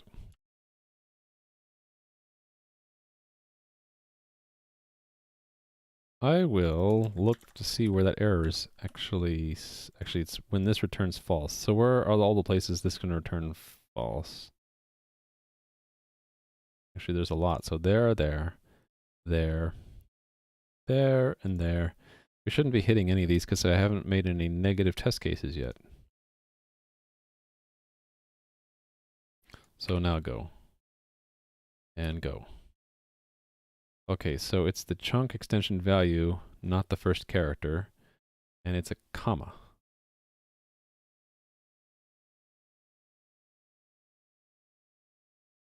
Do I have a comma in that? Yeah, but it's inside the quoted. Oh, am I not going to the right state once I am in a quoted string? That might be it. It should have seen quote and gone to state 5. And it should have stayed in state 5. How come it's in state 4?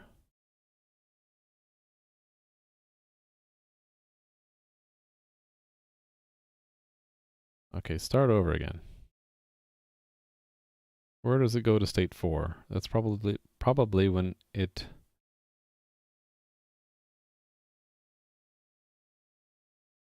sees. Oh, I see. It should be else. It's not in every case do we go to state 4. That's what it was. Okay, so now we just have the infinite loop to figure out. Delete all of these, please. And go. Now it's sitting here in the infinite loop, and then we just hit break and see what's going on. So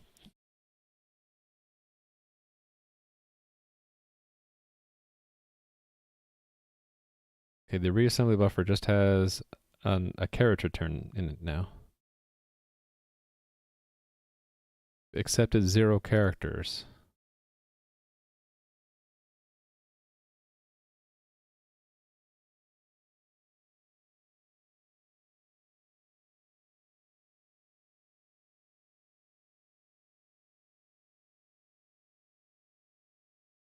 Oh, okay, I see what's going on.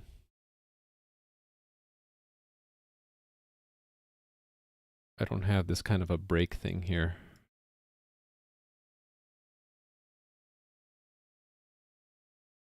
So here we have to do else break.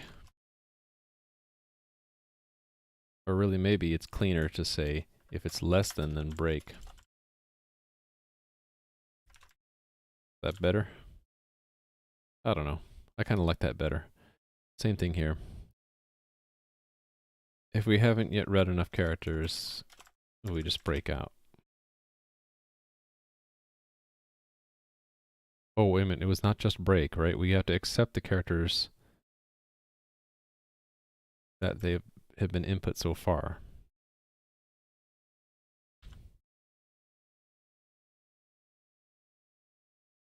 And here as well.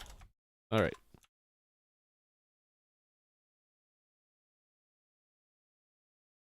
Okay. Line 92. We expect to complete, instead it was decoding the trailer after 4 oh, did I get these counts wrong? 1, 2, 3, 4.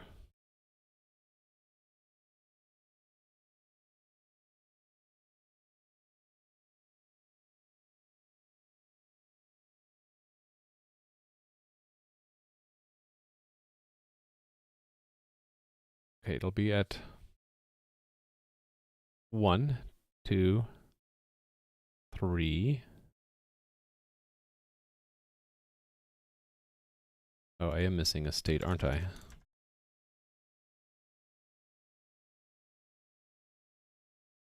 Oh, no, I'm not. It's just that this is a 5. There are 2 characters in the trailer. Or the, yeah. That part. Okay, down to 1 error. Expecting decoding chunks, or instead we're getting decoding trailer on 106. Oh, probably because I told it to read 1, 2, 3, 4. Yeah, we're decoding trailer at that point.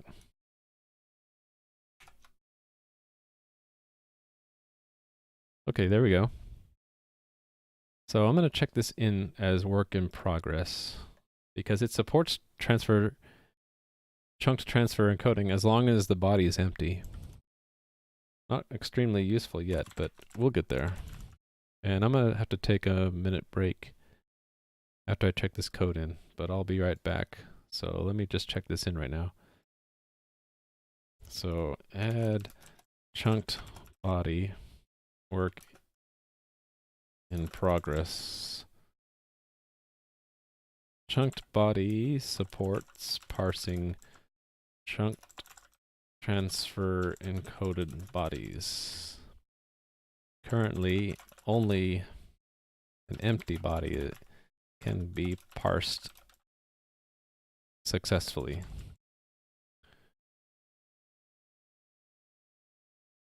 Actually, let me amend that since the language wasn't quite right in that.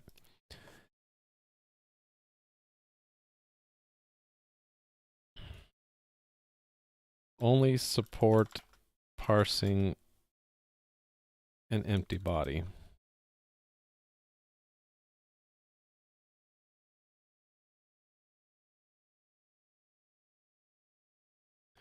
To do support parsing non-empty bodies. I like that better. Let me push that, and then I'm going to take a minute break. And I think I fixed my BRB screen, so it should not be broken. But I'll be right back in just a moment.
Hey, welcome back.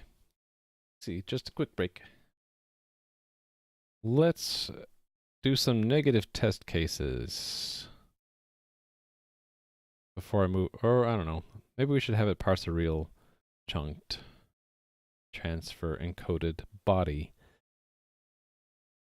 before I do negative test cases. Let's do a simple non-empty body one piece. So let's just have it say hello. So 5, code return hello, and then it has to have a 0 like that, right? How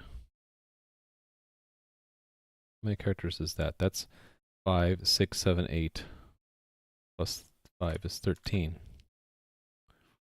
7, 8, 9, 10, 11, 12. Yep, okay.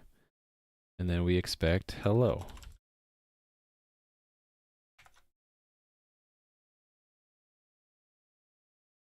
Actually, now that I think about it, the code did support it, but we did not have a test for it. So we don't know if it actually worked. And it didn't work. It read just the 8 and then stopped.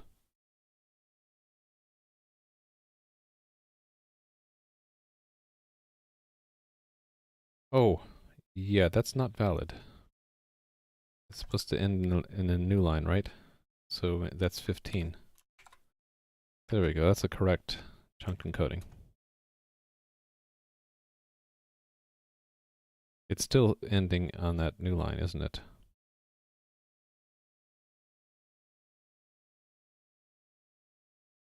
Oh, I think I know why. When we get down to the end, right? Where is it? When we get to this reading chunk delimiter, we're going to decoding trailer, but we really shouldn't. We should be going to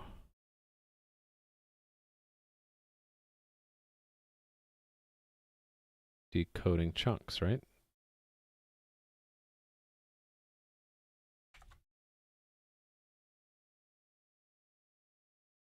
Yep, that was it. Okay, so let's try multiple, no. No. One character at a time. So decode simple, non-empty body, one character at a time. So it's again this string.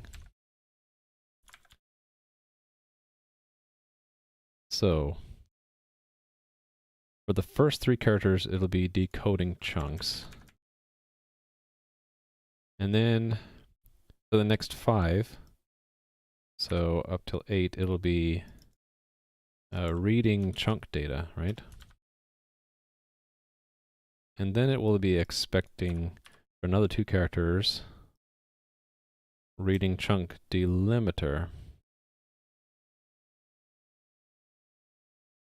And then for another 3 characters after that, it'll again be, hold on, for another 3, it'll again be decoding chunks. Right? And then it's decoding trailer for the last 2 bytes. Then it's complete. And then the body should be hello.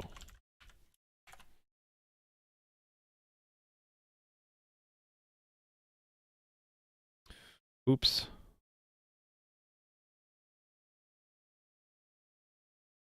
Six. Okay, so it read 3 characters, and then instead of reporting 1, it reported 6. Ah. Okay, let's see that. Let us see that.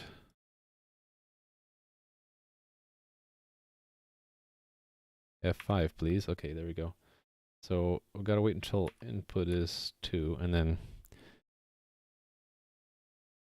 step in. So 2 characters previously accepted. Length is 1. Reassembly buffer now has 5 character return line feet. Right? So it finds the end of the line. It accepts 3 characters.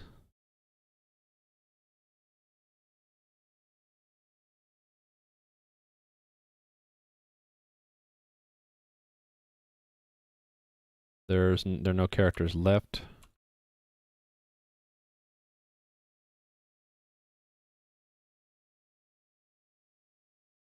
Right, should have returned 3 minus 2. Okay, what did I not understand from that last run? 3. Oh, it's the very next character. Okay, fine. So go again. Characters previously accepted is 0. Length is 1. And this is just the H. Reading chunk data. Okay, chunk 1.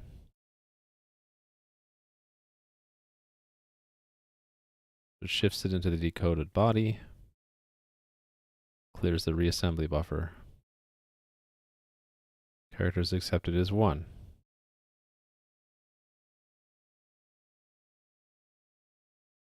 Four bytes missing.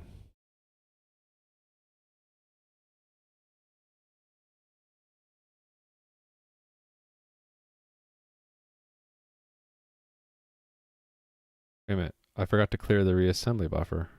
Oh no, I did clear, but it didn't clear it. Interesting. Yeah, this clear ran, but it's not clear. It's got an H in it. I guess that clear doesn't do what I expected, so we have to do something like this.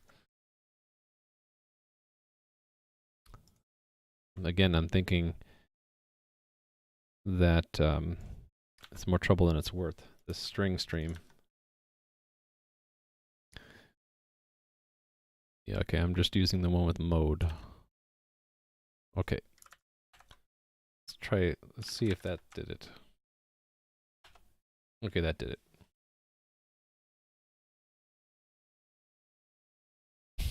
Okay. Next.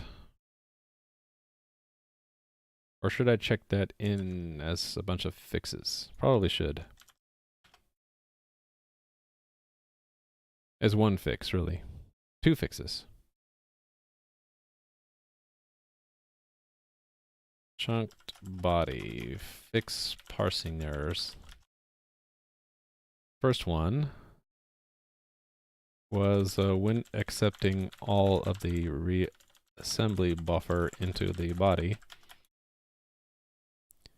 reset reassembly buffer using constructor rather than expecting string stream clear to do what we might expect, which is to put the object into the state it was in when it was newly constructed. That's what I expected, but I guess I'm wrong. The second bug was after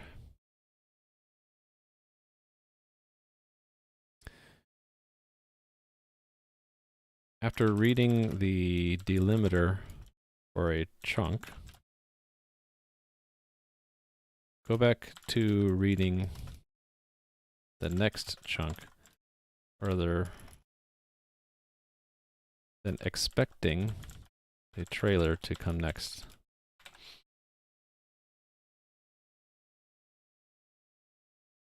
And then I should also say, also add tests for decoding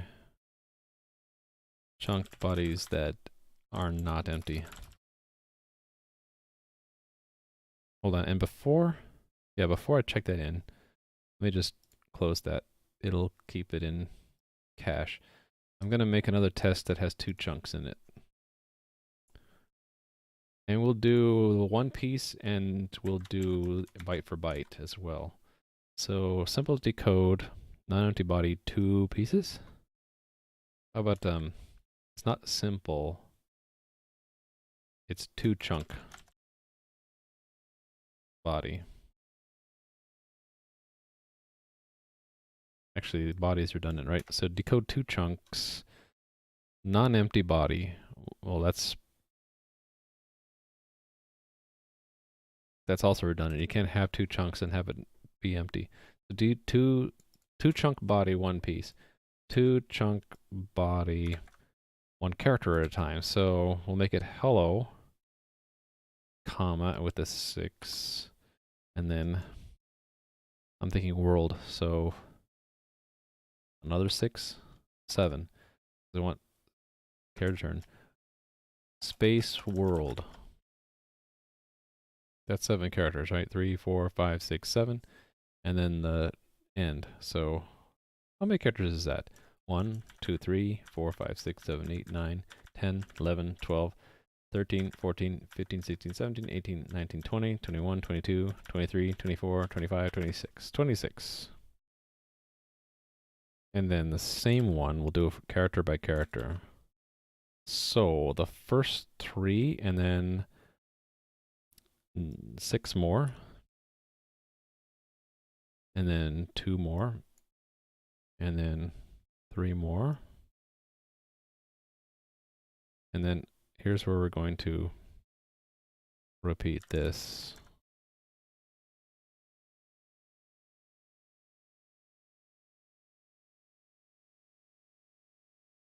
It's 7. So 21 and then and then the delimiter, which is 2 more. And then the size, okay, 1 more, right? The size of the last chunk, which is always 0. That's 3 characters, right? And then 2 more characters for the trailer. Did I not count that right? So 3, and then 6 more is 9, and then 2 more is 11, and then 3 more is 14, then 7 is 21, and then, oh, I did do this. Oh no, I just don't have the character turn line feature. So I was missing that up here as well, which means there are 28 bytes in that input. And this should say hello world.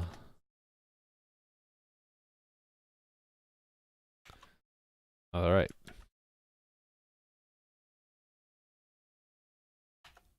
Cool. So now we will complete the check-in of that. No, thank you. Then commit that. Push that. Okay, let's add the trailer stuff now.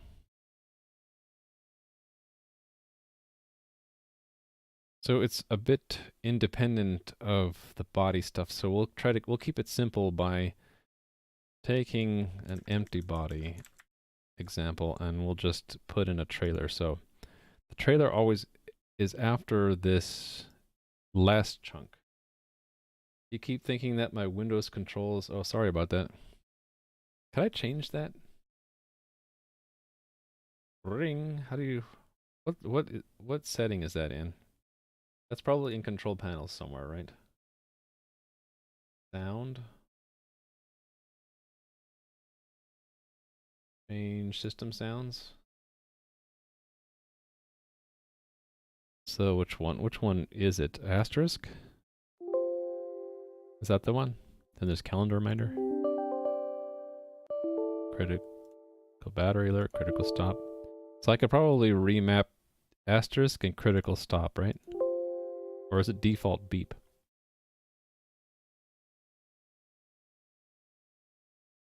Let me play around with that off stream. I like the idea of having it different so it doesn't confuse people. So set, play around with setting system default, what do they call them? Sounds,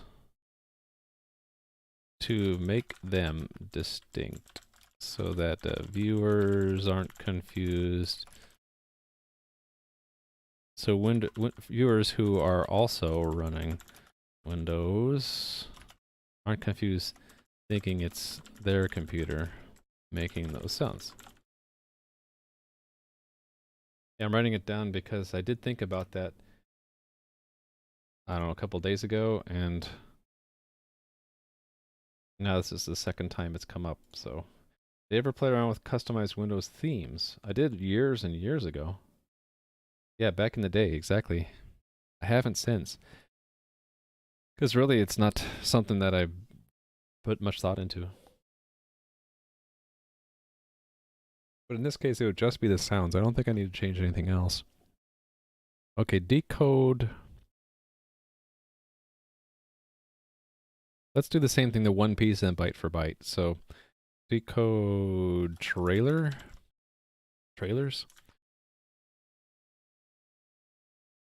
So what are things that we can have for trailers? They're listed here. Trailers. You must not generate a trailer that contains a field necessary for message framing, so you can't have a content encoding or content length. Routing each host, request modifiers, authentication.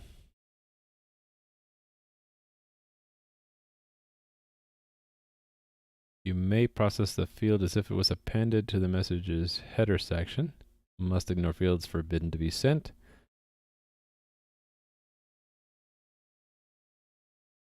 Should not generate trailer fields These are necessary for the user agent to receive, unless the TE header indicates trailers are acceptable. Okay. These are more rules for what our client and server classes should do, not what this chunked body thing should care about. So I think what we'll do is we'll just say xfoo bar, and then x, I don't know, poggers is feels bad man. And let me count that. So from column 31 to 80 is 49. And how many of these are doubled? 1, 2, 3, 4, 7, 8. So minus 8, 41, right? Okay, and there is, maybe we'll put a body in there. No, it doesn't matter. We don't care about the body. What we do care about are that we can get the headers out. So what? Let me copy from the tests for message headers, so I don't have to rethink things. Yeah, so we have this kind of thing, right?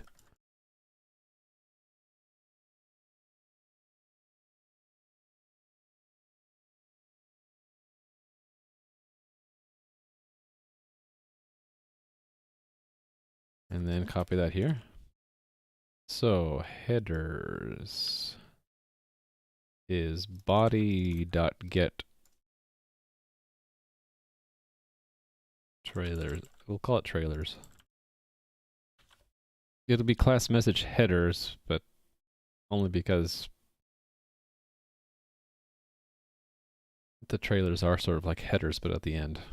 Sort of a bad name to call it headers, isn't it? Should call them like tags, not headers or trailers. Tags should be the headers at the front, and trailers are the tags at the end. So really I should rename my class message tags, not message headers. Anyway, expected trailers, trailer,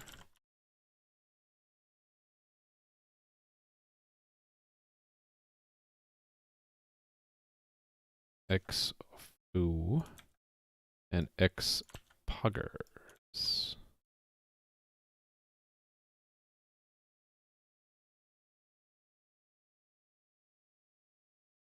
Alright, so expected trailers should match trailer size.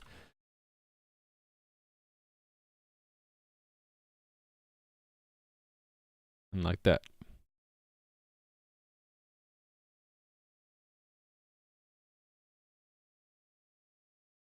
Actually, this is going through it as an array, right?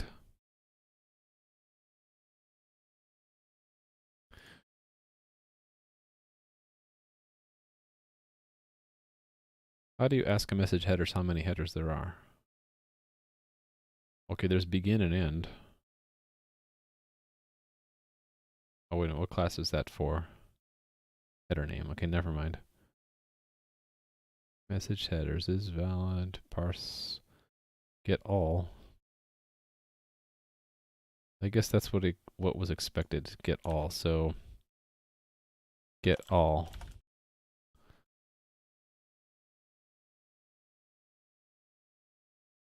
I don't really need to be this strict that it has to be in a certain order. I think what we'll do is we'll expect that they're the same number, but we will not do this expectation. We will do this. So we'll assert or expect equal, and then the value for the trailers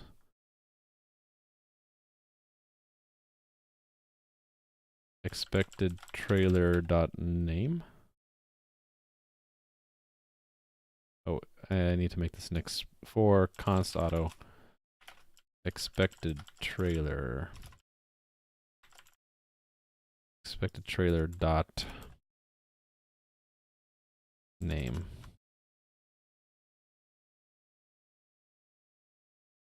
Like that.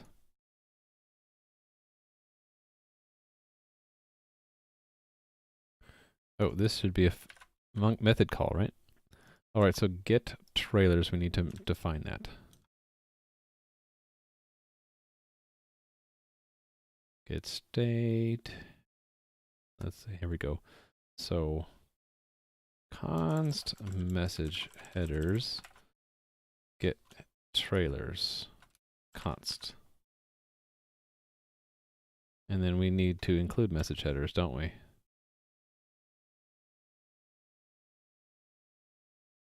Include message headers. And that's double classed. I mean, a doubled namespace class. Okay. This method returns.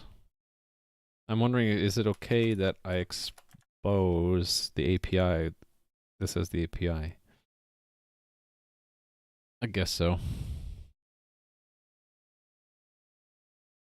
It's just this is more than we need because this has methods like where set line limit and parse raw message and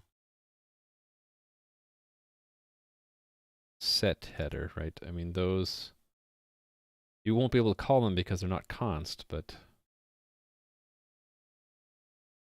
they're unnecessary in this API. This method returns a reference. Okay, we don't need to say this. It just returns an object holding any trailers that were attached to the chunked body. Return. And then this is returned.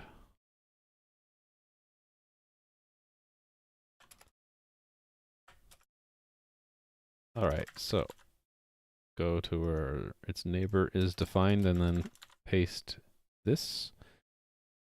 This is now part of that class. I'm inclined to just use the same class in the implementation. So trailers, we'll just have to make one of these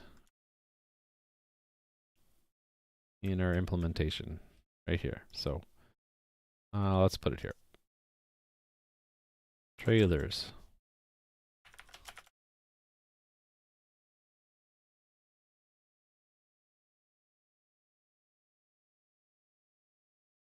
This holds any trailers that were attached to the chunked body. Okay. That'll build but fail. Let's confirm that. Oh, it didn't build. What did I do wrong?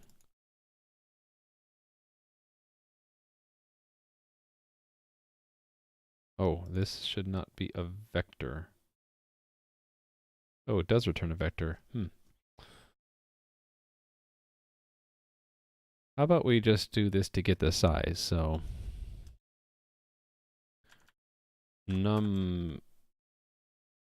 actual num trailers.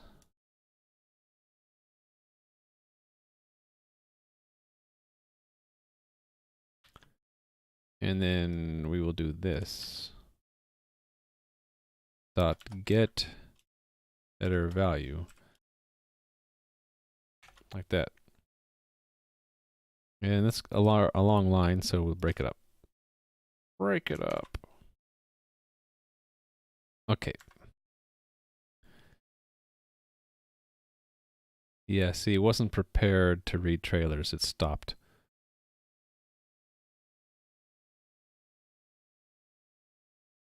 If we didn't make this an assert, if we made it an expect, then we would see that.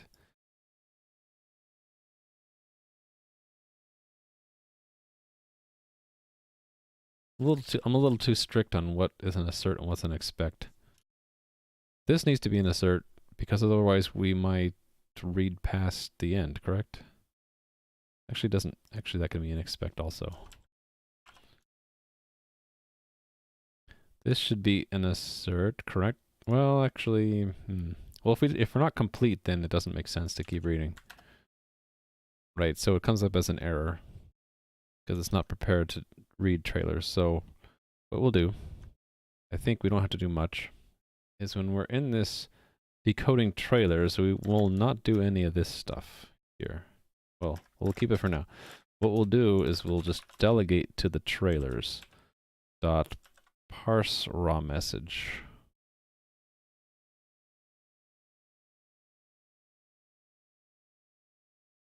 Right, we need to do it in segments. And it's an overloaded, so there's a body offset. Really, it's not the body offset, it's how many bytes were accepted. So size t trailer bytes, trailer characters accepted. How about characters accepted by trailer? And then we'll parse. Now we need to get this early, don't we?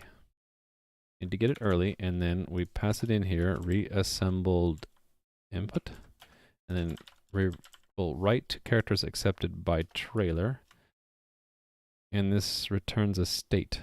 So we will do a switch on it. We need to look at the state to see what states we might get. Incomplete, complete, and error. So case message headers duplicate state incomplete. And then there's an error, but I'm also going to just, if it's anything else, I'll treat it like an error. So incomplete.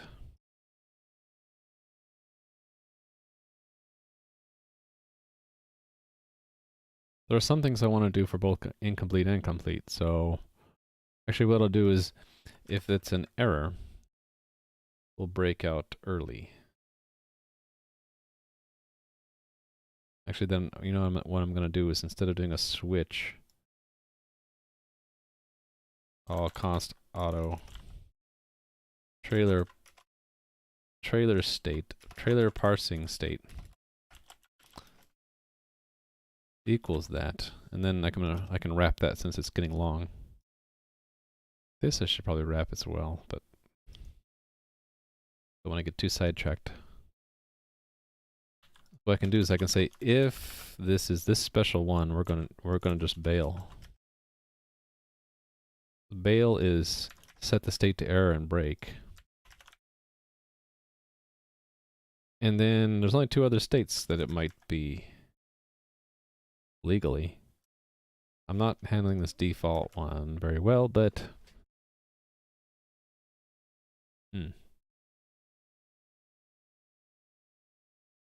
that's okay. So if it's actually either way, we're going to accept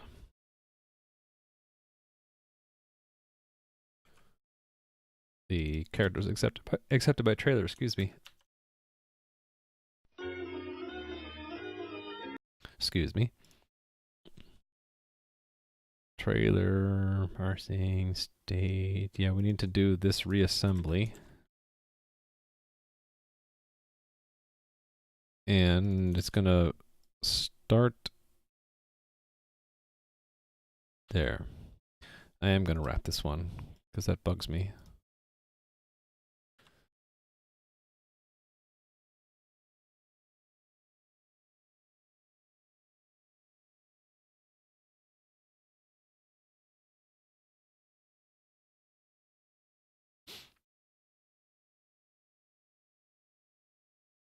Yeah, okay. Oh, alright, alright. So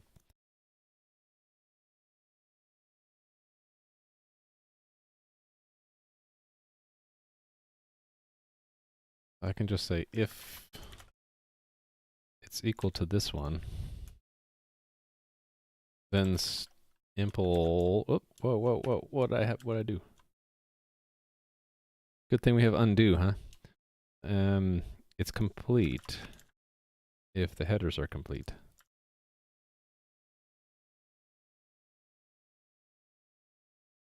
Right? Is that all we need to do? Let's see if that worked. No, we're in an infinite loop. Okay.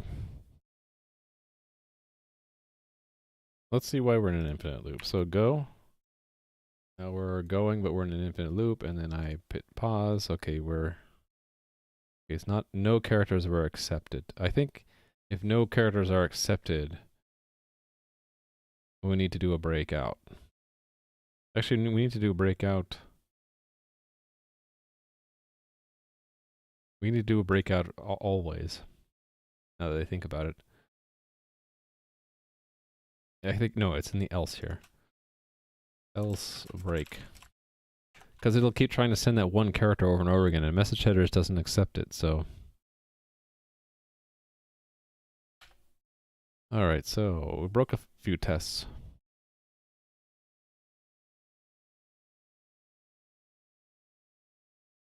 Ah. Wait a minute. No, that shouldn't have broken.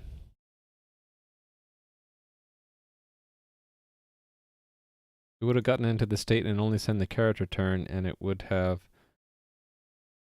well, it should have just gone to this break, but it should have oh, wait a minute, no, this is not right.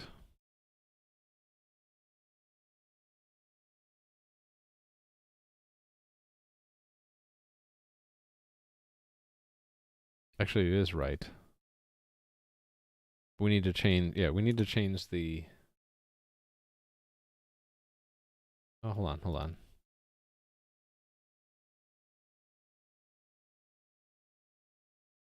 Yeah, it's not that we're accepting what was, yeah. We're going to remove the characters accepted by the trailer, but the characters we accepted is all of it. So it will be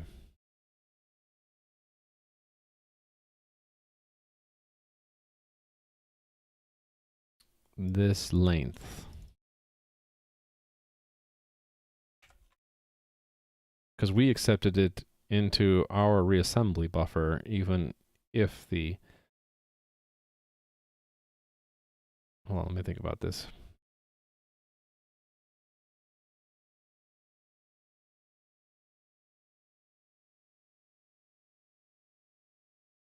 Yeah, I just want to make sure it's not counted more than once. It's not counted more than once because we have this characters previously accepted that we keep track of. All right.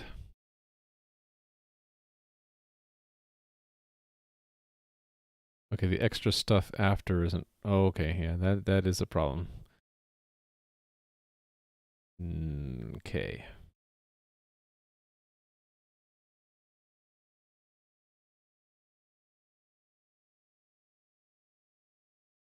Let me think about this.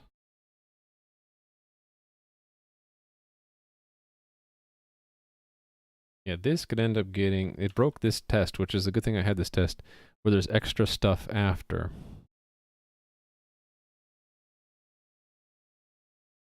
We don't want it to take in these bytes because they're not part of the message.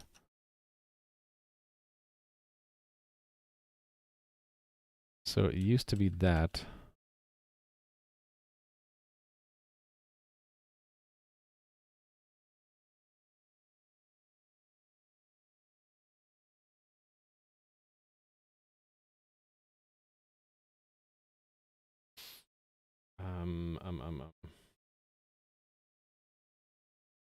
I guess what we could do is wait until we have a full line. So it's the same kind of thing up here. Right here. This should solve that issue. The issue where message headers won't accept it, but we have to we should accept it unless it's beyond the end of a line like that. So let's put that there. And now it is in, where is it?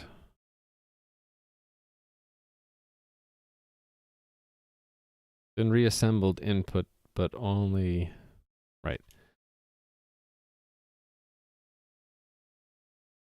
So it's going to be reassembled input dot substring line length. 0 to line length.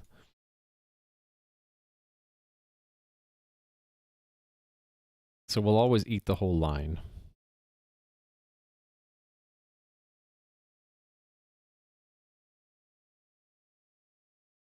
I don't think it matters. I don't think this variable matters. We don't need to use that. Yeah, we're not removing this anyway, right? Which means I can go back to having a switch statement.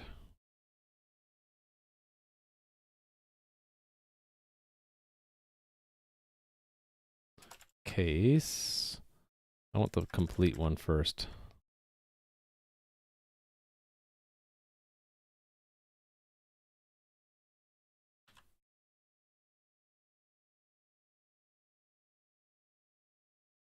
Oh, wait a minute. No, this, I can't do a double break. So undo, undo, undo. If it's an error, break. If it's complete, but don't break. Well, hold on. It's gonna, we don't even need to, we're always gonna break. Because if it's complete, it'll go up to this loop and it'll be complete again. So it won't continue. So yeah, I can make that a switch. If it's complete, then that. If it's incomplete, do nothing. We'll explicitly do nothing. And then if it's error or if it's an unrecognized state, this makes me feel better because then I can handle these unrecognized states as errors.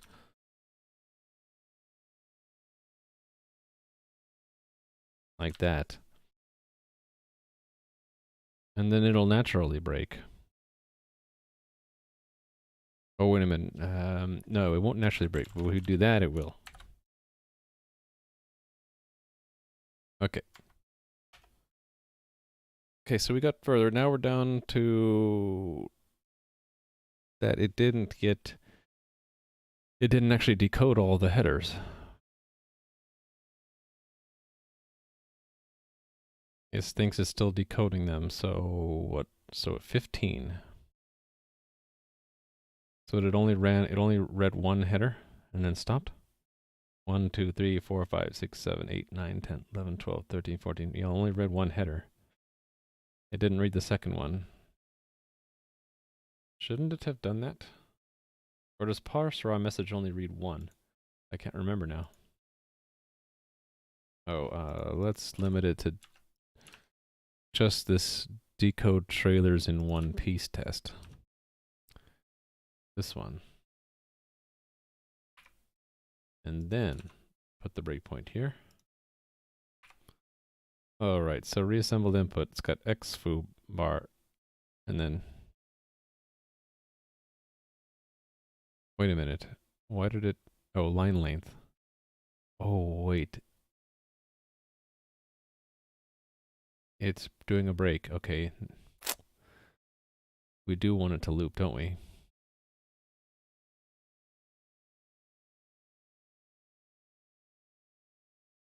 And then what? Breakout.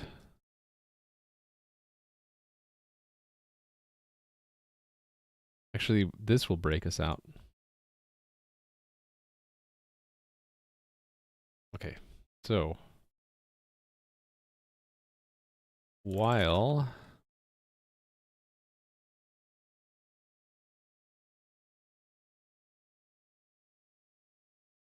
I guess we'll say while this tell p is greater than 0.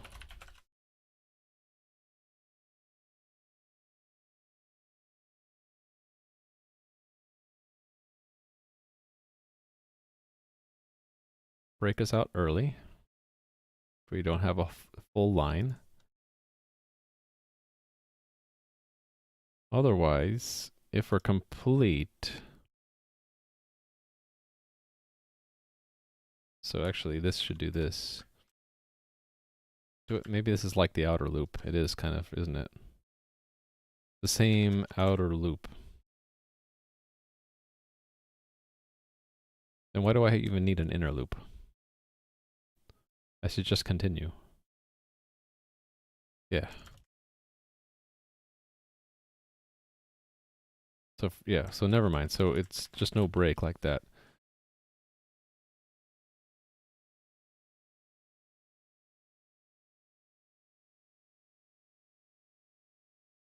Although, yeah, this'll states, okay, yeah. That's all I need. No more, no less. Except for an infinite loop again.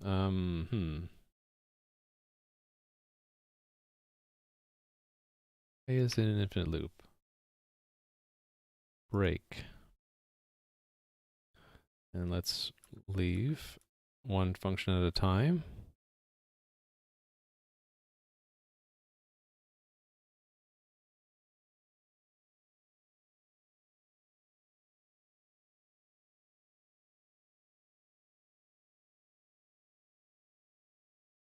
Oh, I think I removed some of the code I needed. I did. We forgot to reset the reassembly buffer, so that's this right here.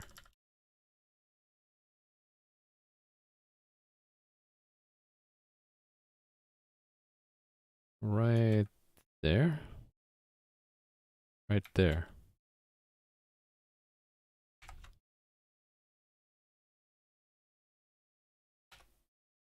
Okay. Okay, so it decoded it, but it did not get any headers out. Feels bad, man. Okay, so why not? Oh, is get trailers? It's returning trailers.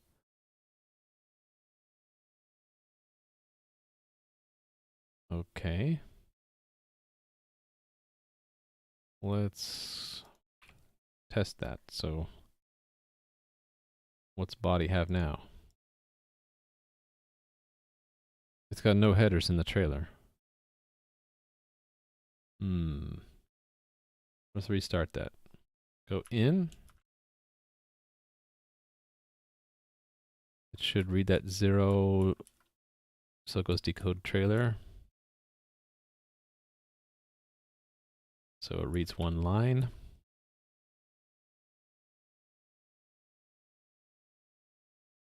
Oh, yeah. Did that wrong.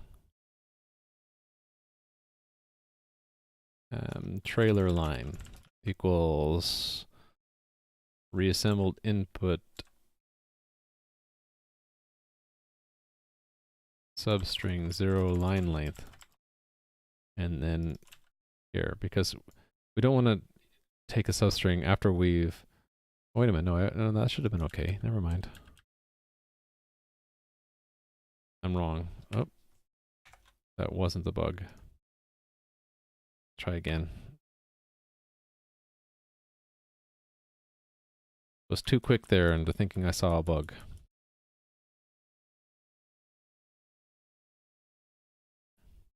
Okay, it's incomplete because it only read one line. Okay. So back into here.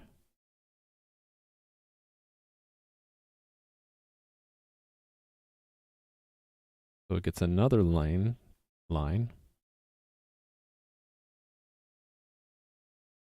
So it's still incomplete. Decoding trailer.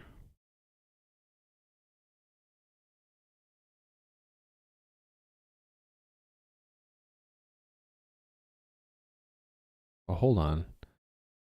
Oh, this part, did I call this? Is this a static method? That doesn't, No, it does. How come it didn't store the header?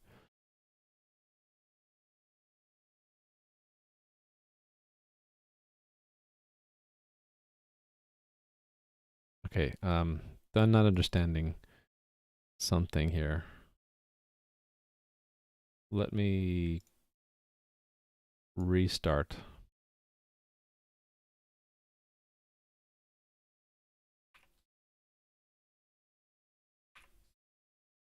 Okay, no, so step into this. The raw message is x-foo, colon bar, and end of line.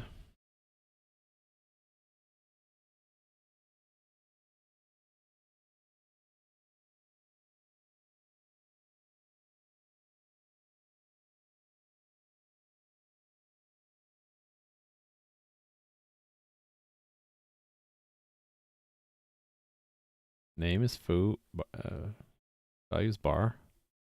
So it does this advance and unfold.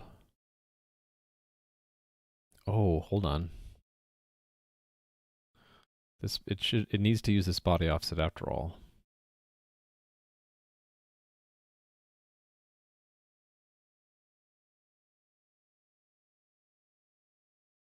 Okay. Yeah.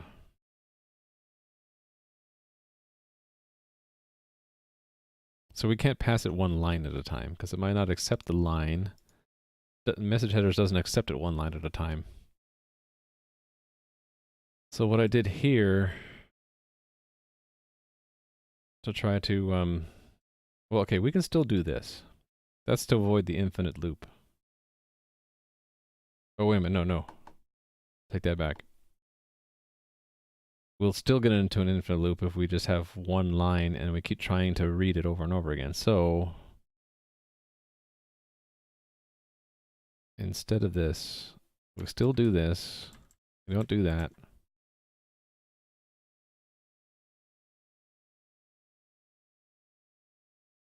Okay, so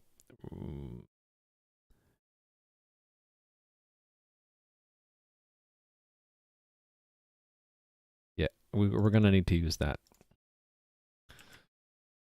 So it's right here.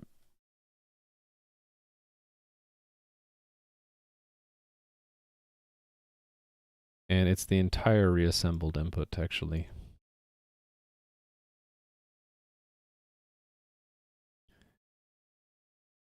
And only if characters accepted by trailer is greater than 0 do we need to do this stuff.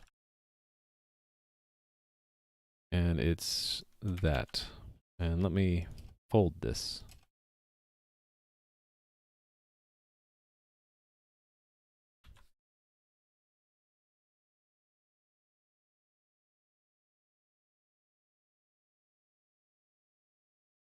Except for this problem again. If it's not accepted by the trailers, we still have it in our reassembly buffer, so what do we do?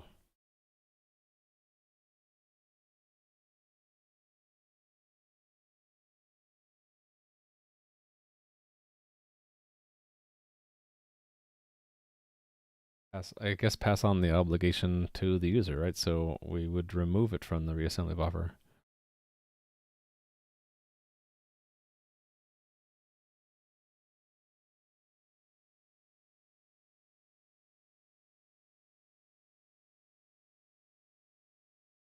So it's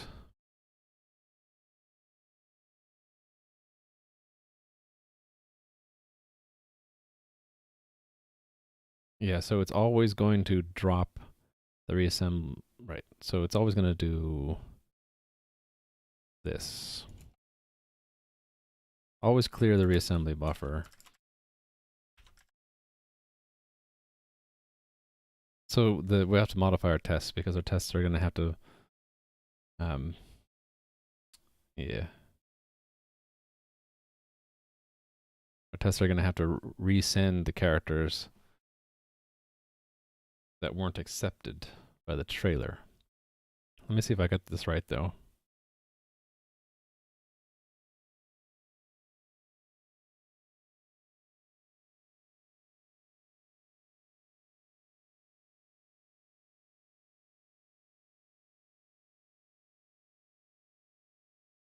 Previously accepted as if we ended up storing it.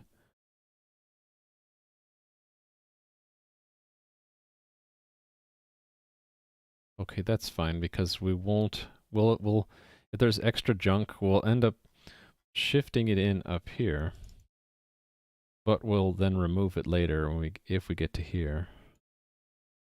And we won't have counted it. Only count what's actually accepted. So we just need to modify our tests a little bit.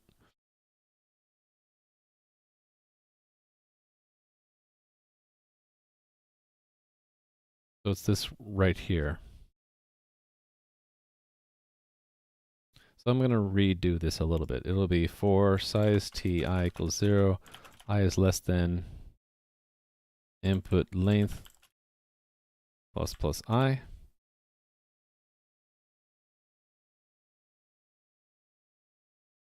And we'll say accepted is 0. Actually, you know what we'll do? Yeah, okay. We'll change this a little bit. So const auto.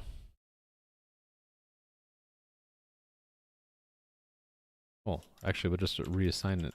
Accepted plus equals.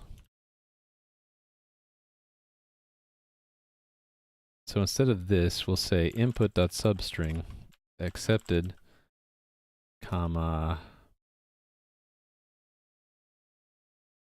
to I plus 1 minus accepted. And then we can print I there instead of index now.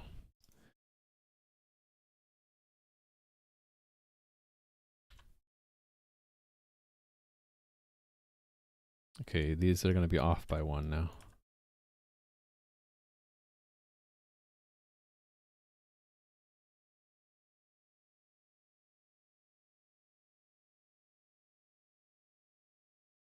So the first one, it'll be 0 plus 1 minus 0.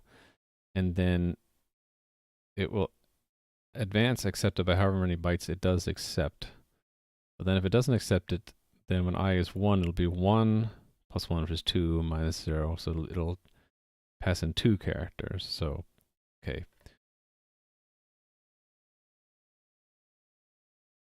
So for this one, we should assert equal I accepted I plus 1, right? But for 4, it should be 4. No, 3.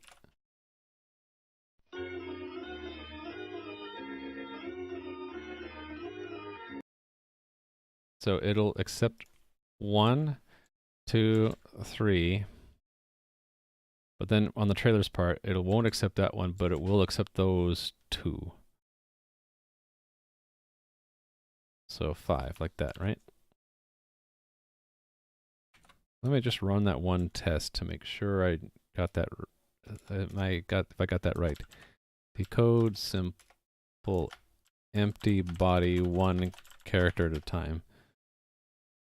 Didn't quite get it right.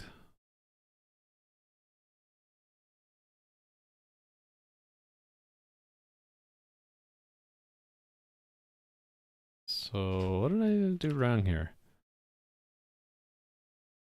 I do expect I plus 1 to be for accepted.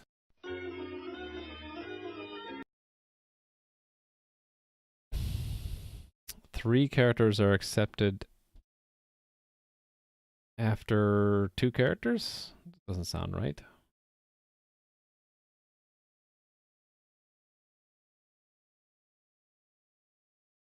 Well, let's step through this. So I is 0. Accepted is 1. Okay, cool. Now accepted is 1, I is 1, 1 plus 1 is 2, minus 1 is 1. Oh, is this substring? Okay, I always get this wrong. Substring doesn't take a count, it takes an end, I guess. Basic string, substring. Let me confirm. No, it is a count. It is a count, so what am I did get that right. So the input is just R, okay.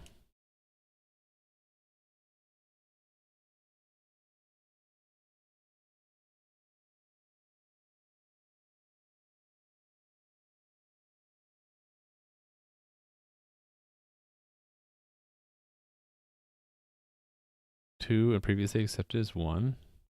So it should return 1 and then add 1. So accepted, how come it's not showing it? Lost my IntelliSense.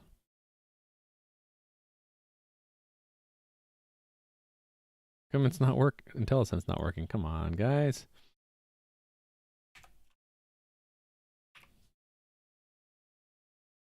There we go. Accepted is 0. Now it's 1. 3. Oh, is it because I have the shifting? That's probably what it is. Yeah, why am I doing that? I don't know. That's a bug. Oh, because it used to be an assert. That's right. Okay. Now it's fixed. So I need to fix all the other ones which have byte for byte input. So do this kind of a thing. Like this.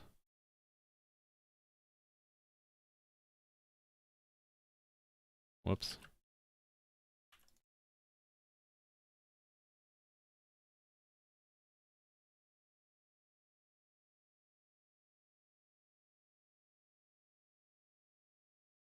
Okay, and then these are all off by 1, right?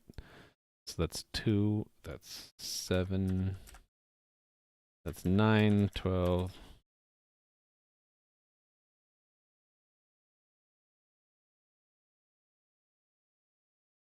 Okay, alright, so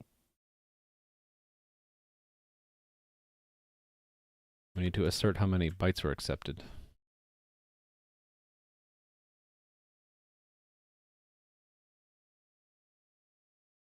So when we get to the trailer, it's going to be 14. Is that right?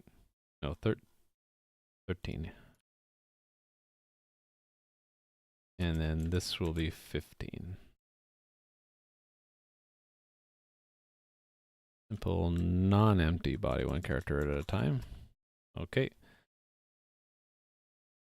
All right, continuing onward. 2 chunk body. Okay, and there's all these search replace. So I'm gonna select that, hit Control H, type in index, replace with I. Do it. Thank you. 2, 8, 10, 12, 20, 22, 25, 27. All right, and so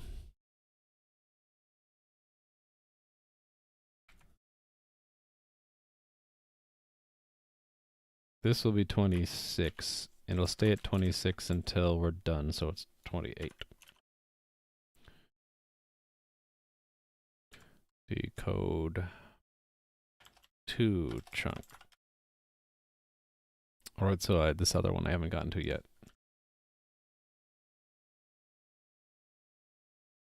Oh no, that is the one. What did I mess up? 12 characters in.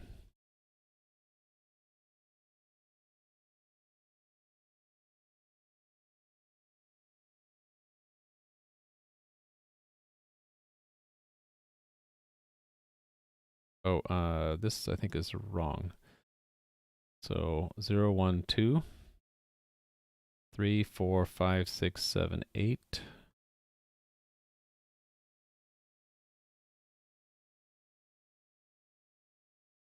Then 9, 10. 11, 12, 13.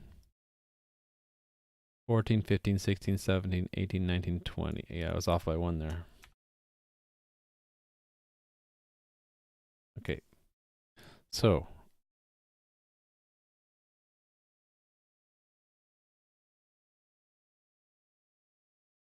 107 is failing.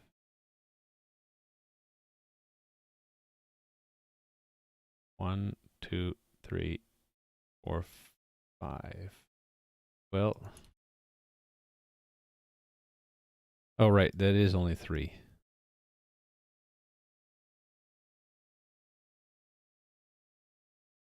So then when we input the next one, we got to go from 6 and give it an extra character there. And that'll return 2. There we go. All right, we ran everything including the trailers, so that's good. So I suppose we'll do the trailers one character at a time now. This will be fun. So decode trailers one character at a time, and this is the input string.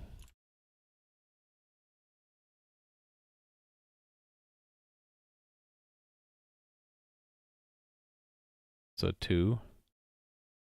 It'll be decoding chunks, and then 3, 4, 5, 6, 7, 8, 9, 10, 11, 12, 13, 14, 15, 16, 17. So it's basically when it sees that that character is not a white space, then it should complete this. It'll be decoding the trailer. Let me count this right. So that's 3, 4, 5, 6, 7, 8, 9, 10, 11, 12, 13, 14, 15. Shoot, I miscounted. 1, 2, 3, 4, 5, 6, 7, 8, 9, 10, 11, 12, 13, 14, 15. So it's at 16, it will get something different. So until 16, it will be, we've only accepted 3 characters.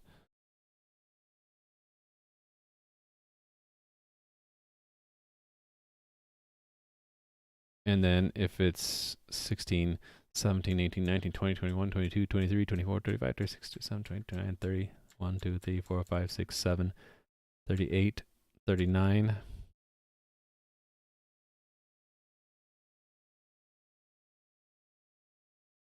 40. So if it's less than 40, it will have read 16. This is 16, right? 3, 10, 11, 12, 13, 14, 15.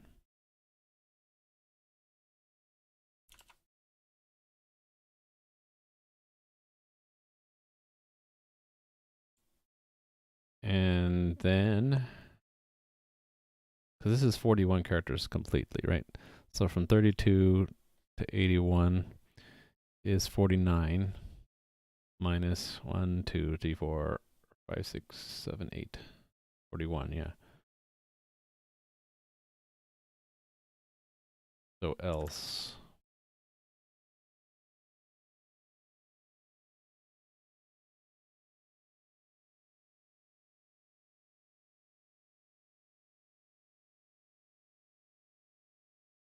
Actually, it's when it reads,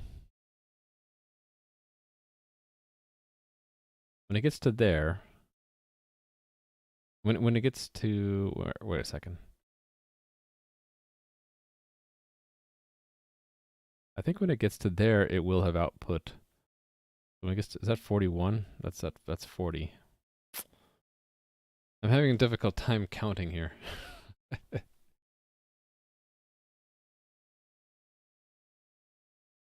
1, 2, 3, 4, 5, 7, 8, 9, 20, 30, 38, 39, 40.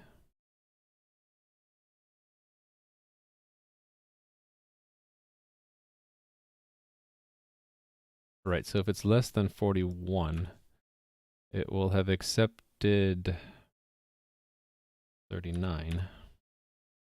And then that'll finally be complete with all 41 characters. Guess right. And then we need to redo this expected trailers thing.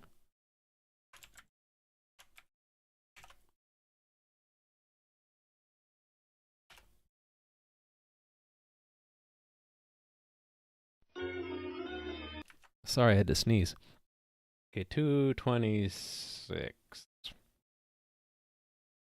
It only accepted 3.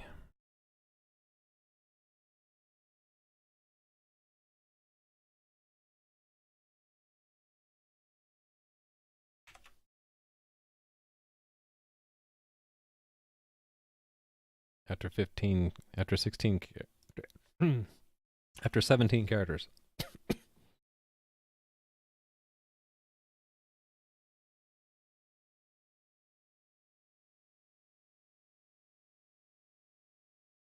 How many is that again? 1, 3, 4, 5, 6, 7, 8, 9, 10. 1, 2, 3, 4, 5, 15.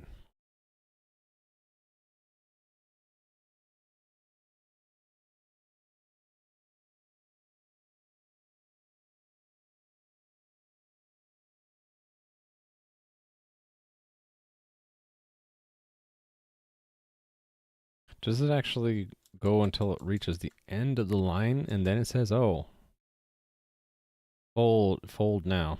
That might be what it is. Message headers actually probably needs a complete line.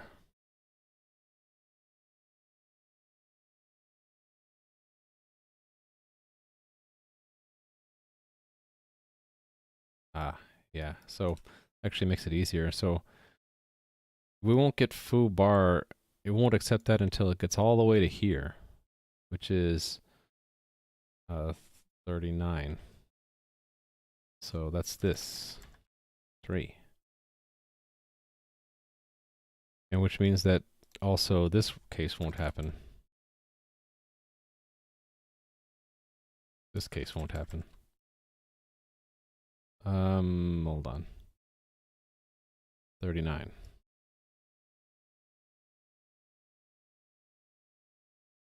And then 41, it will have read up to, that was 13, right? How many times have I counted this?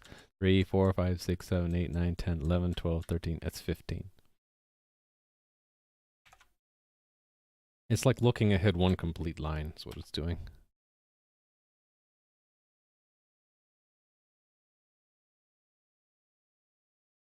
Am I off by 1?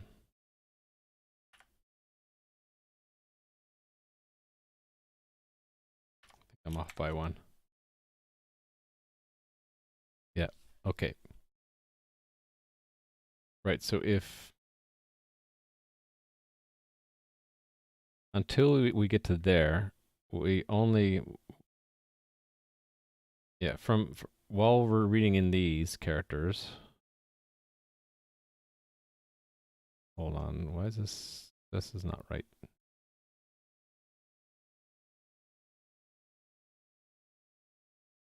This can be a 3.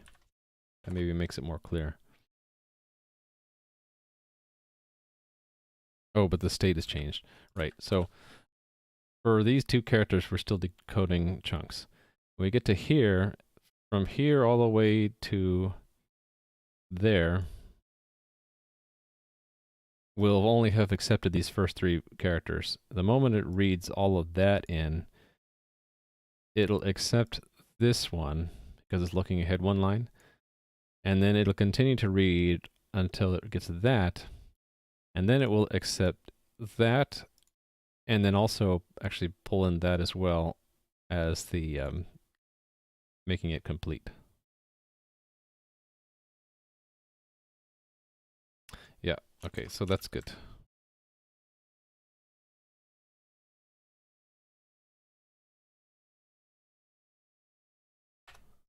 Cool. Go ahead and check that in. We are accepting trailers now.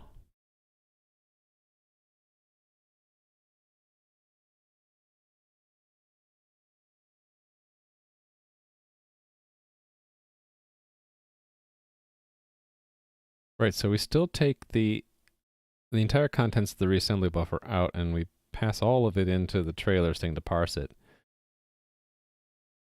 If they're complete, we are. If they're an error, we are. Otherwise,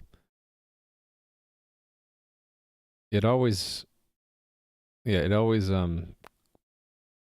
the reassembly buffer, and it only accepts what the trailer accepted. So it's pretty simple. So the hard part was in our test we needed to expect that. So chunked body, add parsing of trailers. Note that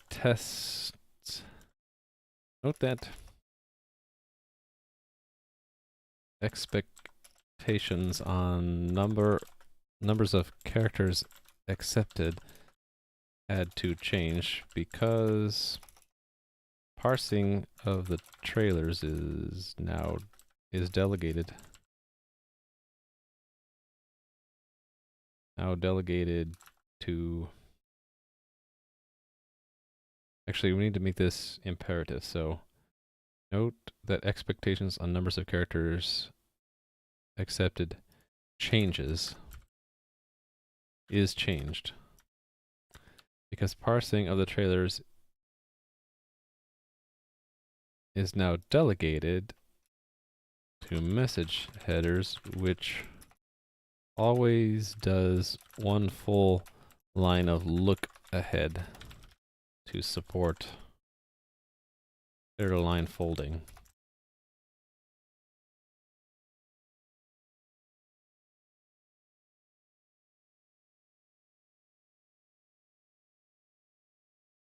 Yeah, okay.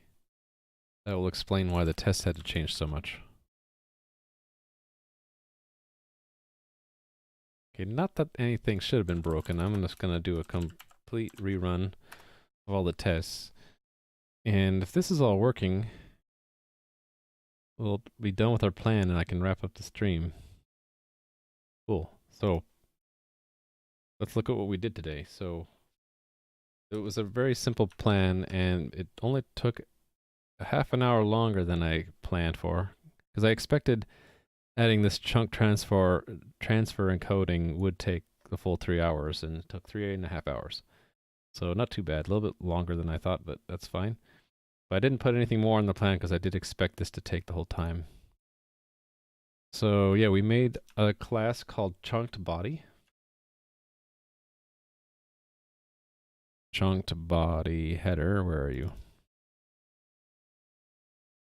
So you pass in input characters, and you can, it's flexible enough so you can tell it the position of the first character and then how many characters, so you can pass in substrings. So we had a early on test for that. Where was it? Right here. So there's gunk before and after. You can say, well, start at offset 3 and only pass in, some of the characters. And then it's incremental. So this is also showing how we're calling decode twice. And between each decode, or after each decode, we check what state the decoder is in. And these are the different states, right? So we could be decoding chunks, we could be reading the data for a chunk, we could be reading the delimiter between the chunks, we could be decoding the trailer at the end, or we could be done successfully or done with an error. And then once we're done, just casting it to a string gets us the body, and we can also call get trailers to get any of the trailers. So the trailers same as message headers. So I'll be using this probably tomorrow in Rover, actually in HTTP client, to do proper decoding and parsing of responses that have chunked encoding for the body. Whereas right now we're just actually expecting that there's a content length, and we're just reading content length bytes, and we're not interpreting the transfer encoding at all. So we'll be updating HTTP client tomorrow to support this new class. So yeah, that'll be about it. Let's see who might be streaming now. We can go host them. Well, I tried to host Adam on Friday, and He had just finished his stream, so we'll host him today. So anyway, guys, thank you very much, and I hope to see you again tomorrow.